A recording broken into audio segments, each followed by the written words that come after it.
UDF ഒരു tsunami ആയിരിക്കും കേരളത്തിൽ. റിയലി ഇതൊരു കടുത്ത മത്സരമാണെന്നാണ് പൊതുവെ കേരളം മുഴുവൻ പറയുന്നത്. ഞങ്ങൾക്കും നല്ല ശക്തിയുണ്ട്, ഞങ്ങളുടെ എതിരാളികൾക്കും നല്ല ശക്തിയുണ്ട്.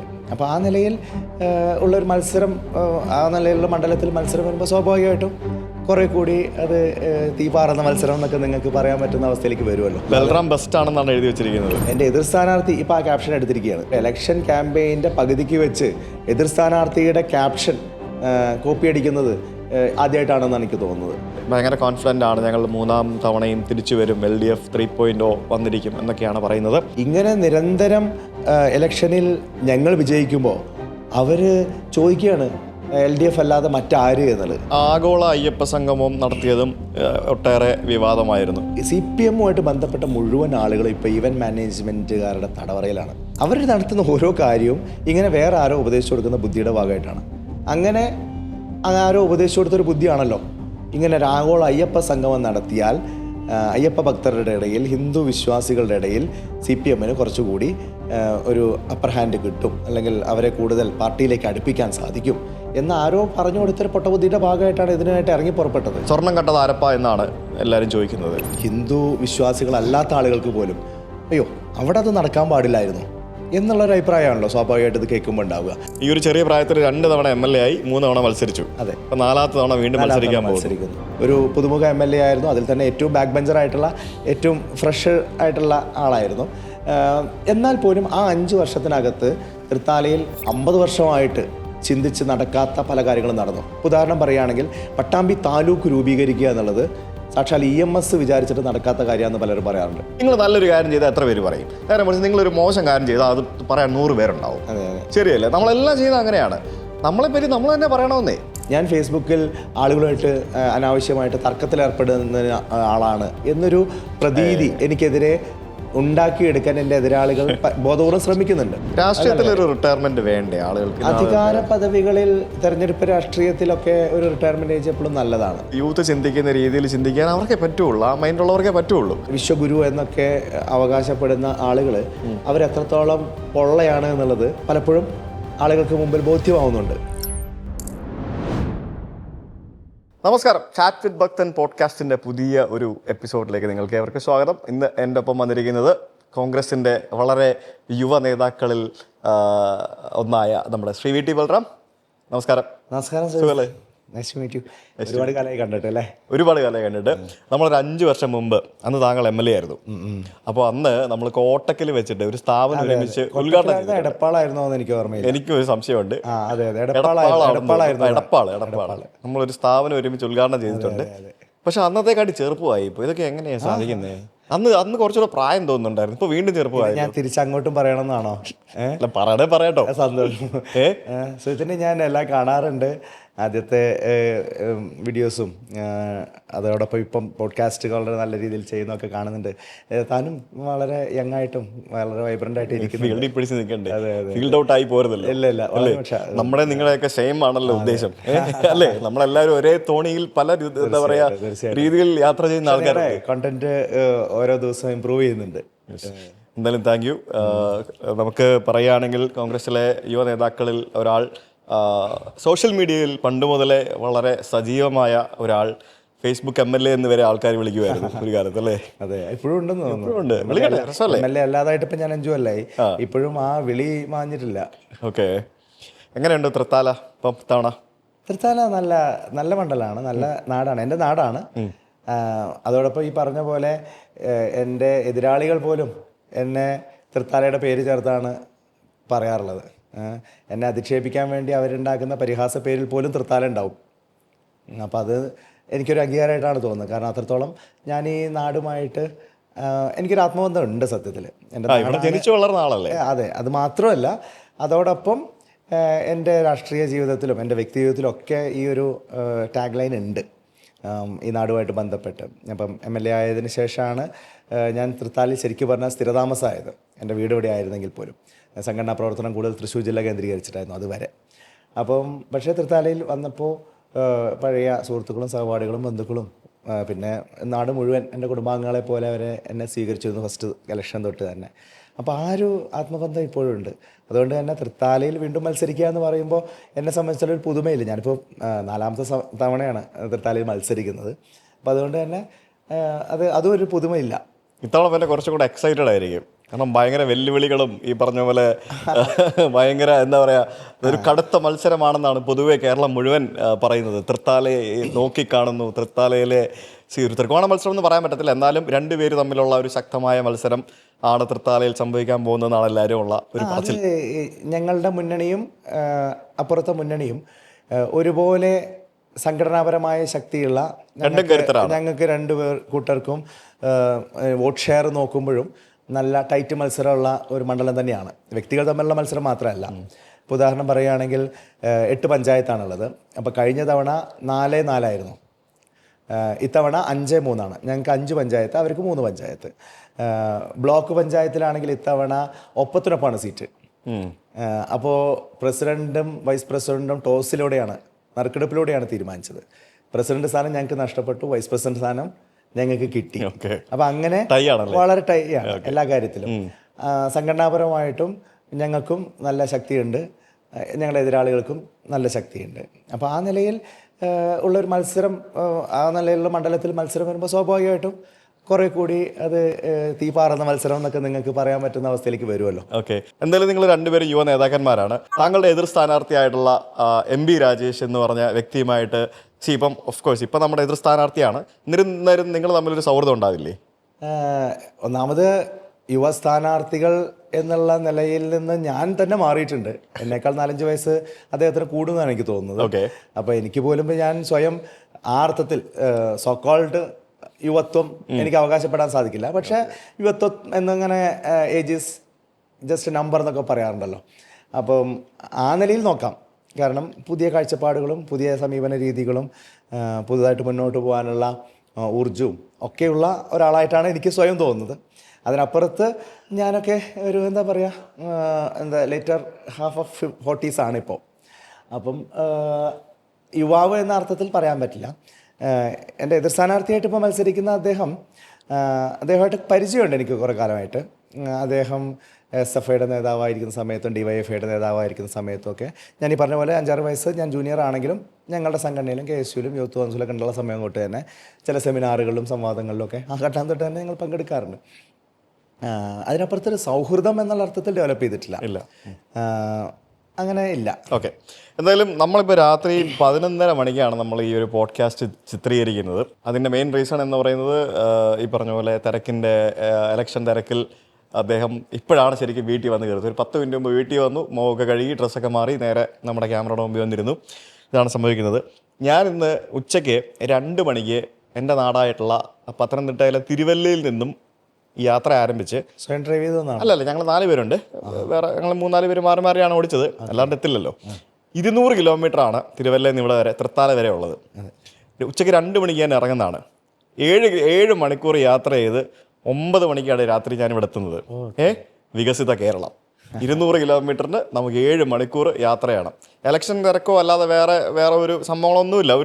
നമ്മൾ സാധാരണ റോഡിൽ കൂടെ വരുന്ന ഒരു എന്താ പറയുക, സാധാരണ ഒരു പൗരൻ്റെ അവസ്ഥ എന്ന് പറയുന്നത് അതാണ്. അത് ഞാൻ ട്രെയിനിൽ കയറി വരണമെങ്കിലും തിരുവല്ലയിൽ നിന്ന് തൃശ്ശൂർ വരെ ഒരു 5 മണിക്കൂർ വേണം. തൃശ്ശൂരിൽ നിന്ന് ഇങ്ങോട്ട് വരാൻ ഏകദേശം 1-2 മണിക്കൂർ വേണം. അതായത് നമുക്ക് ഇത്രയും വർഷമായിട്ടും നമുക്ക് ആ ഒരു കാര്യത്തിൽ പോലും നമുക്കൊരു പ്രോപ്പർ വികസനം ഉണ്ടാക്കിയെടുക്കാൻ നമുക്ക് സാധിച്ചില്ല എന്നുള്ളത് നമുക്ക് കേരളത്തിലെ റോഡുകളിലൂടെ യാത്ര ചെയ്യുമ്പോൾ മനസ്സിലാക്കാൻ സാധിക്കും എന്നുള്ളത് ഞാൻ ഇന്ന് വ്യക്തമായിട്ട് ഒന്നും കൂടെ മനസ്സിലാക്കി. അതെ, തീർച്ചയായിട്ടും കേരളത്തിലെ റോഡ് ഡെവലപ്മെൻറ്റ് ഇനിയും ഒരുപാട് ദൂരം മുന്നോട്ട് പോകാനുണ്ട്. യഥാർത്ഥത്തിൽ ഒരു 10-20 വർഷം മുമ്പ് തന്നെ നമ്മൾ എക്സ്പ്രസ് ഹൈവേ അടക്കമുള്ള പ്രോജക്റ്റുകളെക്കുറിച്ച് ചർച്ച ചെയ്തിരുന്നല്ലോ.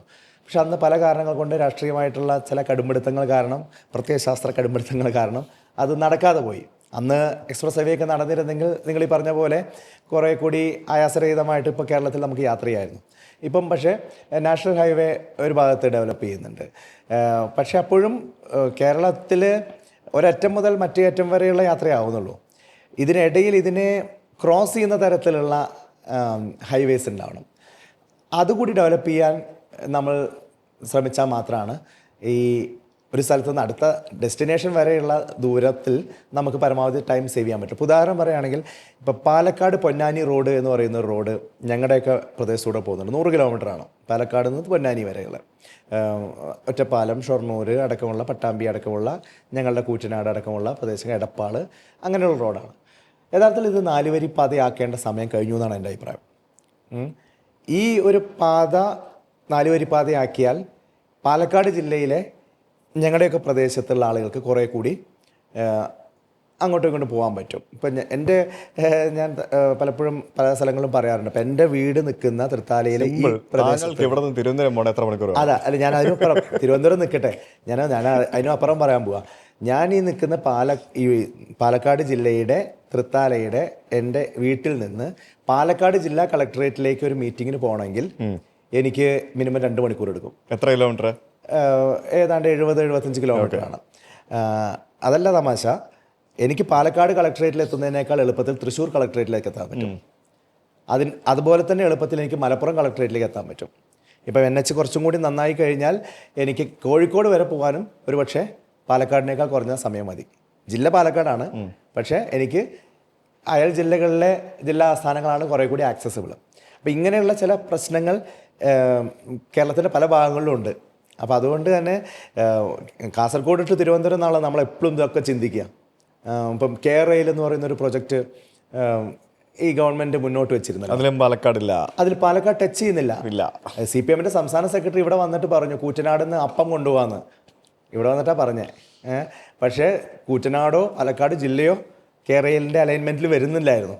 അപ്പം നോർത്ത് സൗത്ത് ആയിട്ടൊരു കോറിഡോർ വേണം, ഒന്നിലേറെ കോറിഡോർ ആവാം. ഇപ്പം MC റോഡ് അടക്കം കൂടുതൽ ഡെവലപ്പ് ചെയ്യേണ്ടതായിട്ടുണ്ട്.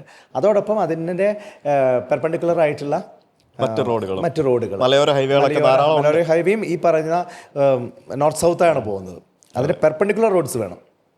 അത് പലപ്പോഴും ഉണ്ടാവുന്നില്ല. അപ്പം ഉദാഹരണം പറയാം, തൃശ്ശൂർ തളിക്കുളം, കോഴിക്കോട് പാലക്കാട് ഹൈവേ, അങ്ങനെയൊക്കെയുള്ള കോഴിക്കോട് പാലക്കാട്, അത് അങ്ങനത്തെ ഒരു ഹൈവേ ആണ്. Kozhikode Wayanad road, exactly. അപ്പോൾ അങ്ങനെയുള്ള റോഡ്സൊക്കെ കുറേ കൂടി ഡെവലപ്പ് ചെയ്യുന്നതിന് വേണ്ടി നമുക്ക് കഴിയണം. അപ്പം ഞാനിപ്പം എന്താ പറയുക, ഒരു പോൾ പ്രോമിസായിട്ട് തൃത്താലയിലെ ജനങ്ങൾക്ക് മുമ്പിൽ വെക്കാൻ ആഗ്രഹിക്കുന്ന ഒരു കാര്യം ഇതാണ്. അടുത്ത് ഞങ്ങളുടെ ഗവൺമെൻറ് ആവുകയാണെങ്കിൽ, ആകുമെന്ന് തന്നെയാണ് ഞങ്ങളുടെ 100% പ്രതീക്ഷ. എനിക്കൊക്കെ ഇവിടെയും വിജയിച്ച് വരാൻ സാധിക്കുകയാണെങ്കിൽ പാലക്കാട് പൊന്നാനി റോഡ് ഒരു 4 ലൈൻ റോഡാക്കുന്ന തരത്തിൽ ഒരു ഡെവലപ്മെൻറ്റ് തീർച്ചയായിട്ടും ഞങ്ങൾ കൊണ്ടുവരും. ശരിക്കും ഇങ്ങനെയുള്ള ഈ റോഡിൻ്റെ കാര്യം പറയുമ്പോഴത്തേക്കിനും എല്ലാവരും പറയുന്നൊരു ന്യായീകരണമാണ്. അതായത് കേരളമല്ലേ, ജനസാന്ദ്രത കൂടിയ സംസ്ഥാനമല്ലേ, നമുക്ക് സ്ഥലം അക്യൂർ ചെയ്യാൻ ഒത്തിരി പ്രയാസമാണ്, പാടാണ്. കമോൺ, സ്ഥലം അക്യൂർ ചെയ്യാൻ അതിന് ഈ പറഞ്ഞ പോലെ കോമ്പൻസേഷൻ കൊടുത്തിട്ട് നല്ല രീതിയിലൊരു മാസ്റ്റർ പ്ലാൻ ഉണ്ടായിക്കഴിഞ്ഞാൽ ഇറ്റ്സ് ഈസി. പണ്ടൊക്കെ ഈ തെക്ക് വടക്ക് ഹൈവേ വരുന്ന സമയത്ത് എല്ലാവരും എന്ത് എതിർപ്പായിരുന്നു പണ്ട് വരാൻ നേരം. ഇപ്പം അടിപൊളിയായിട്ട് സ്ഥലമൊക്കെ എടുത്ത് എന്തെങ്കിലും എതിർപ്പുണ്ടോ ആറിനും ഭാഗത്തുനിന്ന്? ഓരോ പറമ്പിന് മാത്രമല്ല, പറമ്പിൽ നിൽക്കുന്ന മരത്തിനും ചെടിക്കും വരെ കാശ് കൊടുത്തിട്ടാണ് സ്ഥലം എടുത്തിരിക്കുന്നത്. അങ്ങനെ ജനങ്ങളെ ഹാപ്പി ആക്കി കഴിഞ്ഞാൽ സ്ഥലം എടുക്കുന്നതിന് ഒരു പാടുമില്ല. അല്ല, അത് യഥാർത്ഥത്തിൽ അതിന് നമ്മൾ നന്ദി പറയേണ്ടത് ഡോക്ടർ മൻമോഹൻ സിംഗ് ഗവൺമെൻറ്റിനോടാണ്. അതിൻ്റെ ഒരു പൊളിറ്റിക്കലായിട്ടുള്ള അതിൻ്റെ ഒരു പുഷ് വന്നത് സോണിയാഗാന്ധിയിൽ നിന്നാണ്. നിതിൻ ഗഡ്കരിക്ക് കൊടുക്കൂലല്ലേ? എന്നാലും അല്ലേ, അത് ഫാക്ട്സ് ആണല്ലോ. ഞാൻ അതിൻ്റെ ഒരു ബേസിനെ കുറിച്ചാണ് പറഞ്ഞത്. അതിൻ്റെ മേലാണ് നിതിൻ ഗഡ്കരി ഇപ്പം കാര്യങ്ങൾ ചെയ്യുന്നത്. പക്ഷേ 2013 ഇന്ത്യയിൽ പാസ്സാക്കിയ ഈ land acquisition rehabilitation resettlement act എന്നൊക്കെ പറയുന്നുള്ള ഒരു നിയമമുണ്ട്. അതായത് വളരെ മുമ്പ് ബ്രിട്ടീഷുകാരുടെ കാലത്തുണ്ടാക്കിയ ലാൻഡ് അക്വിസിഷൻ ആക്ട് ഉണ്ട്, അതിൻ്റെ ഭേദഗതിയാണ്. അപ്പോൾ അതിലൂടെയാണ് ഈ കോമ്പൻസേഷൻ എന്ന് പറയുന്ന സാധനം അല്പമെങ്കിലും ഒരു ന്യായമുള്ള കോമ്പൻസേഷൻ ആവുന്നത്. ഒരു മാർക്കറ്റ് വില, പിന്നെ അതിൻ്റെ ഒരു അത്രയ്ക്കത്ര സൊലേഷ്യം, പിന്നെ ഈ പറഞ്ഞ പോലെ മരങ്ങൾക്ക്, ബിൽഡിങ്ങുകൾക്ക്, അങ്ങനെയുള്ള എല്ലാ തരത്തിലുള്ള കാര്യങ്ങൾക്കും എല്ലാം വില നിശ്ചയിച്ച് ഇപ്പം തിരുവനന്തപുരത്തും ഒക്കെ പല സ്ഥലങ്ങളിൽ ടൗണിലൊക്കെ എടുക്കുമ്പോൾ എൻ്റെ ഒരു സുഹൃത്തിൻ്റെ 1.5 സെൻറ്റ് സ്ഥലം പോയപ്പോൾ 60 ലക്ഷമായിട്ട് പുള്ളിക്കാരൻ കിട്ടി. അവർ ഹാപ്പിയാണ്. ഇപ്പം അതുകൊണ്ട് തന്നെ പലരും ഇപ്പം പണ്ടൊക്കെ എൻ്റെ ഇത്ര എടുത്താൽ മതി, ബാക്കി അവിടെ ഇട്ടേക്ക് എന്ന് പറയുന്ന ആളുകൾ കുറച്ചുകൂടി എടുത്തോന്ന് വേണമെങ്കിൽ പറയും. കാരണം ബാക്കി ചിലപ്പോൾ ഉണ്ടാവുന്നത് ഒരു 2-3 സെന്റ് ബാക്കിയാണ് സിറ്റിയിലൊക്കെ. ആകെ 5 സെന്റിൽ 3 സെന്റ് എടുക്കും, ബാക്കി 2 സെന്റ് ഉണ്ടാവും. അതിൽ പിന്നെ ഓഫ് സെറ്റ് വിട്ട് കഴിഞ്ഞാൽ പിന്നെ ഒന്നും ചെയ്യാനില്ല. അപ്പോൾ ഇത് കൂടി എടുത്തു പോവുകയാണ് നല്ലത് എന്ന് പലരും ചിന്തിക്കുന്നുണ്ട്. അപ്പം അതാണ് യഥാർത്ഥത്തിൽ ഈ ഹൈവേ ഡെവലപ്മെന്റിനെ സാധ്യമാക്കിയത്. 2013 ഈ നിയമ ഭേദഗതി വരുന്നത്. അതിൻ്റെ പിന്നെ നിയമം വന്നു കഴിഞ്ഞാൽ പിന്നെ അതിൻ്റെ അനുബന്ധമായിട്ടുള്ള സപ്ലിമെൻ്ററി ഇതൊക്കെ വരും, ലെജിസ്ലേഷനൊക്കെ വരും. അപ്പോൾ അതൊക്കെ വന്ന് അതിൻ്റെ ചട്ടങ്ങളൊക്കെ ആയത് 2014 15 അപ്പോഴേക്കും ഗവൺമെൻറ് മാറി. ഈ പറഞ്ഞ നിതിൻ ഗഡ്കരിയൊക്കെ വന്നു. അതിൻ്റെ അടിസ്ഥാനത്തിലാണ് അവർ ഇന്ത്യ മുഴുവൻ ഭൂമി ഏറ്റെടുക്കുന്നത്. അപ്പോൾ ഏതായാലും അതിപ്പം ഒരു നോമായി കഴിഞ്ഞു. അപ്പോൾ അതുകൊണ്ട് ഭൂമി ഏറ്റെടുക്കൽ വലിയ പ്രശ്നം ഉണ്ടാകുന്ന തോന്നുന്നില്ല. അതിനുള്ള കോമ്പൻസേഷൻ കൃത്യമായിട്ട് ഫിക്സ് ചെയ്താൽ മതി. ഓക്കെ, നിങ്ങളുടെ മണ്ഡലത്തെ പറ്റി പറയുമ്പോഴത്തേക്കിനും ഇവിടെ ഒരു ഡിബേറ്റ് പ്രശ്നം കുറച്ച് ദിവസമായിട്ട് ഇങ്ങനെ കേൾക്കുന്നുണ്ട്, ടി വിക്കകത്തും മറ്റുമൊക്കെ. എതിർ സ്ഥാനാർത്ഥി താങ്കളെ ഡിബേറ്റിന് വിളിച്ചെന്നും താങ്കൾ പോകാൻ കൂട്ടാക്കിയില്ല, താങ്കൾ പേടിച്ച് മാറി നിൽക്കുകയാണെന്നൊക്കെ പറഞ്ഞിട്ട് അതൊക്കെ എന്തോ അങ്ങനെയൊക്കെ പറയുന്നുണ്ട്. ഞാൻ ഒരു വ്യക്തിയുമായിട്ട് ഡിബേറ്റ് ചെയ്യേണ്ട കാര്യമില്ല എന്ന് എനിക്ക് തോന്നുന്നത്. കാരണം അങ്ങനെ ഒരു ജനാധിപത്യ മര്യാദ എല്ലായ്പ്പോഴും വെച്ചു പുലർത്തുന്ന ഒരാൾ സതുദ്ദേശത്തോടു കൂടി മുന്നോട്ട് വയ്ക്കുന്ന ഒരു കാര്യമായിട്ട് എനിക്ക് അത് ഫീൽ ചെയ്തിട്ടില്ല. ഇപ്പോൾ ഇലക്ഷൻ എന്ന് പറയുമ്പോൾ നമുക്കൊക്കെ നമ്മുടേതായിട്ടുള്ളൊരു ക്യാമ്പയിൻ ഉണ്ടല്ലോ, എന്താണ് ചെയ്യേണ്ടത്, എങ്ങനെയാണ് ചെയ്യേണ്ടത്. അങ്ങനെ ഓരോ ദിവസവും ഓരോ പരിപാടിയും കൃത്യമായി ഷെഡ്യൂൾ ചെയ്തിട്ടാണ്. ഏപ്രിൽ മാസം 9-ാം തീയതിയാണ് ഇലക്ഷൻ എന്നുണ്ടെങ്കിൽ ആ 9-ാം തീയതി വരെയുള്ള ക്യാമ്പയിനും അല്ലെങ്കിൽ 7-ാം തീയതി വരെ ആക്റ്റീവ് ക്യാമ്പയിനും 8-ാം തീയതിയുള്ള മൗനപ്രചരണവും ഒക്കെ നമ്മൾ കൃത്യമായിട്ട് ഷെഡ്യൂൾഡാണ്. അപ്പം അതിൻ്റെ ഇടയിൽ വേറെ ആളുകളുടെ PR വർക്കിന് നിന്ന് കൊടുക്കേണ്ടതില്ല എന്നുള്ളതാണ്. അപ്പം അദ്ദേഹത്തെ സംബന്ധിച്ച് ഞാൻ പറയുകയാണെങ്കിൽ അദ്ദേഹം 60 മാസം ഇവിടുത്തെ MLA മന്ത്രിയൊക്കെ ആയിരുന്നപ്പോൾ ഒരു 56-57 മാസവും ഇവിടെ അങ്ങനെ കാണാനൊന്നും ഉള്ള ആ നിലയിൽ അവൈലബിൾ ആയിരുന്ന ഒരാളായിട്ട് എനിക്ക് ഫീൽ ചെയ്തിട്ടില്ല. നാട്ടുകാർക്കും അങ്ങനെ തന്നെയാണെന്ന് എനിക്ക് തോന്നുന്നത്. അവസാനത്തെ 3 മാസം വന്ന് അദ്ദേഹം കുറേ കാര്യങ്ങൾ കാണിച്ചു കൂട്ടുകയാണ്. അപ്പോൾ അതിൽ പുതിയ ചില എന്താ പറയുക തൊഴിലുറപ്പ് തൊഴിലാളികളുമായിട്ട് അദ്ദേഹം ചർച്ച നടത്തുന്നു, വ്യാപാരികളുമായിട്ട് ചർച്ച നടത്തുന്നു, വനിതകളുമായിട്ട് ചർച്ച നടത്തുന്നു, സംരംഭകരുമായിട്ട് ചർച്ച നടത്തുന്നു എന്നൊക്കെ പറഞ്ഞ് അദ്ദേഹത്തിൻ്റെ സീരീസ് ഓഫ് പ്രോഗ്രാംസ് കഴിഞ്ഞ 2-3 ആഴ്ചയായിട്ട് ഉണ്ട്. ആ സീരീസിൽ ഒരു സീരീസ് ആയിരിക്കും ഒരു പക്ഷേ അങ്ങനെ ഒരു ഈവൻറ്റ്, ഒരു സ്റ്റേജ് മാനേജ്ഡ് ഒരു ഈവൻറ്റ്. അങ്ങനെ അദ്ദേഹം ചാർട്ട് ചെയ്യുന്ന ഈവൻറ്റുകൾക്ക് നിന്ന് കൊടുക്കേണ്ട കാര്യം നമുക്കില്ലല്ലോ. അടിസ്ഥാനപരമായിട്ടും നമ്മളൊക്കെ ഇലക്ഷൻ എന്ന് പറയുമ്പോൾ വികസന സംവാദങ്ങൾ തന്നെയാണല്ലോ. ഇപ്പം നിങ്ങളിപ്പോൾ എന്നെ സംവാദത്തിന് വിളിച്ചു, എന്താ അരമണിക്കൂർ അല്ലെങ്കിൽ 1 മണിക്കൂർ. അരമണിക്കൂറാണെങ്കിൽ എന്താ പറയുക, ഞാനൊരു 10 മിനിറ്റ്, അദ്ദേഹം ഒരു 10 മിനിറ്റ്, മോഡറേറ്ററായിട്ടുള്ള നിങ്ങൾ ഇടപെട്ട് ഒരു 10 മിനിറ്റ് കൊണ്ട് പറഞ്ഞ് അവസാനിപ്പിച്ച് എവിടെയാണ് നമ്മൾ എത്തുക? നമ്മളിപ്പോൾ ദിവസവും TV ചാനൽ ചർച്ചകൾ കാണുന്നത്, എവിടെയെങ്കിലും ഏതെങ്കിലും ഒരു ചർച്ച ഒരു കൺക്ലൂഷനിലെത്തുമോ? അപ്പോൾ അതൊരു PR വർക്ക് എക്സസൈസാണ്, മറ്റ് ഏതൊക്കെയോ ലക്ഷ്യം വെച്ചുകൊണ്ട്. അതിനിപ്പോൾ നമ്മൾ നിന്ന് കൊടുക്കേണ്ട കാര്യമില്ല. ഞാൻ ബേസിക്കായിട്ട് എൻ്റെ കാലത്ത് നടന്ന കുറേ കാര്യങ്ങൾ ഞാൻ ആ സമയം കൊണ്ട് നമുക്ക് നമ്മുടെ PR ചെയ്യാല്ലേ, നമ്മുടെ PR എന്ന് വാക്ക് ഉപയോഗിക്കണോ അതോ നമുക്ക് പറയാനുള്ള കാര്യങ്ങൾ അത് തന്നെ PR തന്നെയാണ് അല്ലോ. താങ്കൾക്ക് പറയാനുള്ള കാര്യങ്ങളൊക്കെ എൻ്റെ പോഡ്കാസ്റ്റിലൂടെ പറയാം. തൃത്താലയിലെ ജനങ്ങൾ ഇത് കേൾക്കുമായിരിക്കും. മേ ബി ശരിക്കും തൃത്താല എന്ന് പറഞ്ഞൊരു സ്ഥലപ്പേര് തന്നെ പണ്ട് പോലെ TV ക്കകത്ത് കേൾക്കുന്നത്. സത്യം പറഞ്ഞാൽ ഇവിടുത്തെ തെരഞ്ഞെടുപ്പിൻ്റെ പേരും തൃത്താലയിലെ VT ബൽറാം എന്നൊക്കെ പറഞ്ഞിട്ട് അങ്ങനെയൊക്കെയാണ് ഞാനൊക്കെ ചെറുപ്പത്തിൽ തൃത്താല എന്നുള്ള പേര് ഞാൻ സൂചിപ്പിക്കട്ടെ. നീ എന്തായത് ഇങ്ങനെ പറയില്ലേ, എനിക്ക് സൂചിപ്പിക്കുന്നതിന് എന്താ പ്രശ്നം? അല്ല, തൃത്താല ഞാൻ അതിൽ ആ നിലയ്ക്ക് സൂചിക്കുന്നില്ല. കാരണം എൻ്റെ നാടിനെ കുറിച്ച് അതിൻ്റെ ചരിത്രത്തെക്കുറിച്ച് ഞാൻ അഭിമാനമുള്ള ആളാണ് എപ്പോഴും. കാരണം വലിയ പാരമ്പര്യമുള്ള ഒരു നാടാണ്. അപ്പം ഇപ്പോൾ ഐതിഹ്യങ്ങളുടെ കാലം തൊട്ട് തൃത്താലയും പരിസര പ്രദേശങ്ങളും വലിയ രീതിയിൽ ശ്രദ്ധിക്കപ്പെട്ടതാണ്. ഇപ്പം പറയപ്പെട്ട പന്തിരുകുലം എന്ന് പറയുന്ന ഒരു ഐതിഹ്യം എല്ലാവർക്കും അറിയാമല്ലോ. അപ്പം അതിനുമായിട്ട് ബന്ധപ്പെട്ട ആളുകളൊക്കെ ഈ ഭാരതപ്പുഴയുടെ തൃത്താലയൊക്കെ ആയിട്ട് ബന്ധപ്പെട്ട പരിസരങ്ങളിലാണ് കൂടുതലുള്ളത്. അപ്പം അങ്ങനെ പല ഇപ്പോൾ ഇവിടെ ഒരു അമ്പലം, പന്നിയൂരമ്പലം എന്നൊക്കെ പറഞ്ഞത് പെരുന്തച്ഛൻ ഉണ്ടാക്കിയ നല്ല മനകളൊക്കെ അതുകൊണ്ട് അഗ്നിഹോത്രിയുടെ ഇല്ലം, അങ്ങനെയൊക്കെയുള്ള പാക്കനാരുടെ ഒരു കാഞ്ഞിരമരമൊക്കെ അവിടെ ഉണ്ട്. അങ്ങനെയുള്ള പലതും ഉപ്പുകൂറ്റൻ എൻ്റെ ബന്ധുക്കളാണ് എന്ന് പറയപ്പെടുന്ന ഒരു എന്താ പറയുക കുടുംബമുണ്ട്. അപ്പം അങ്ങനെയൊക്കെയുള്ള പലതുണ്ട്. അപ്പം ഞാൻ പറഞ്ഞത് ആ കാലം തൊട്ട് തന്നെ തൃത്താലി പരിസര പ്രദേശങ്ങളും ഫേമസ് ആണ്. പിന്നെ ഇപ്പോൾ എന്താ പറയുക, നവോത്ഥാന നായകരായിട്ടുള്ള VT ഭട്ടതിരിപ്പാടിൻ്റെ കർമ്മമണ്ഡലമാണ്. അതുപോലെ തന്നെ സ്വാതന്ത്ര്യസമര സേനാനികൾ നിരവധിയായിട്ടുണ്ട്. കുട്ടിമാളു അമ്മയെ പോലെ, ക്യാപ്റ്റൻ ലക്ഷ്മിയെ പോലെ, അമ്മു സ്വാമിനാഥനെ പോലുള്ള ആളുകളൊക്കെ ഈ പരിസരത്തു നിന്നുള്ളവരാണ്. ഭാവിയിൽ VT ബൽറാമിൻ്റെ പേരും എല്ലാവരും പറയും. ആ ലെവലിലേക്കൊന്നും പറയില്ലെങ്കിൽ പോലും ഭാവിയിൽ ഞാൻ പറഞ്ഞത് അത് മാത്രമല്ല, ഞാൻ പറഞ്ഞു തീർന്നില്ല. അതോടൊപ്പം പറയുകയാണെങ്കിൽ എന്താ പറയുക, MT വാസുദേവൻ നായരുടെ നാടാണ്, മഹാകവി അക്കിത്തത്തിൻ്റെ നാടാണ്. ഞങ്ങളുടെ നാട്ടിൽ അങ്ങനെ ഒരു പ്രത്യേകത ഉണ്ട്. ഇന്ത്യയിൽ വേറെ എവിടെയും ചിലപ്പോൾ ഉണ്ടായിക്കൊള്ളുന്നില്ല. ഒരു അസംബ്ലി ആണെങ്കിൽ, ഒരു നിയോജകമണ്ഡലം ആണെങ്കിൽ 2 ജ്ഞാനപീഠമുള്ള ഇന്ത്യയിലെ ഒരു പക്ഷേ ഏക നിയോജകമണ്ഡലം ഞങ്ങളുടെ ആയിരിക്കും. ശരി. MT വാസുദേവൻ നായരുടെയും അക്കിത്തത്തിൻ്റെയും നാടാണ് ഞങ്ങളുടെ നാട്. പിന്നെ ഈ ശ്രീധരൻ ഞങ്ങളുടെ നാട്ടുകാരനാണ് യഥാർത്ഥത്തിൽ. അങ്ങനെയുള്ള പല മേഖലകളിലുള്ള ആളുകളുണ്ട്. അപ്പം ഒരിക്കലും ഞങ്ങൾക്ക് അങ്ങനെ തൃത്താലയ്ക്ക് നല്ലൊരു പാരമ്പര്യമുണ്ട്. പക്ഷേ സ്വാഭാവികമായിട്ട് സമീപകാലത്ത് ഇപ്പോൾ രാഷ്ട്രീയ സംവാദ വേദികളിലൊക്കെ തൃത്താല കൂടുതൽ ചർച്ചാ വിഷയമാവുന്നത് എൻ്റെ തെരഞ്ഞെടുപ്പോടുകൂടിയായിരിക്കും. അത് 2011 അതിൽ കാരണമുള്ളത് 2011 നിയമസഭാ ഇലക്ഷൻ്റെ വോട്ടെണ്ണൽ സമയത്ത് ഏറ്റവും അവസാനം ഡിക്ലെയർ ചെയ്ത 1-2 സീറ്റുകളിലൊന്ന് ഏറ്റവും അവസാന സീറ്റ് തന്നെയാണെന്ന് തോന്നുന്നു തൃത്താലയാണ്. ഞാനൊക്കെ കൗണ്ടിങ് സ്റ്റേഷനകത്തായിരുന്നു. അതിൻ്റെ ചാനൽ ചർച്ചയിൽ എന്തൊക്കെയാണ് നടന്നിരുന്നത് അറിയില്ല. ആ തൃത്താല സീറ്റിൻ്റെ വിജയപരാജയത്തിൻ്റെ അടിസ്ഥാനത്തിലായിരിക്കും അടുത്ത ഗവൺമെൻറ് ഏത് എന്നുള്ള ഒരു കൺഫ്യൂഷൻ ഉണ്ടായിരുന്നു. അതായത് വളരെ ടൈറ്റായിട്ട് 68, 72, 69, 71 എന്നൊക്കെ പറഞ്ഞ് നിൽക്കുമായിരുന്നു.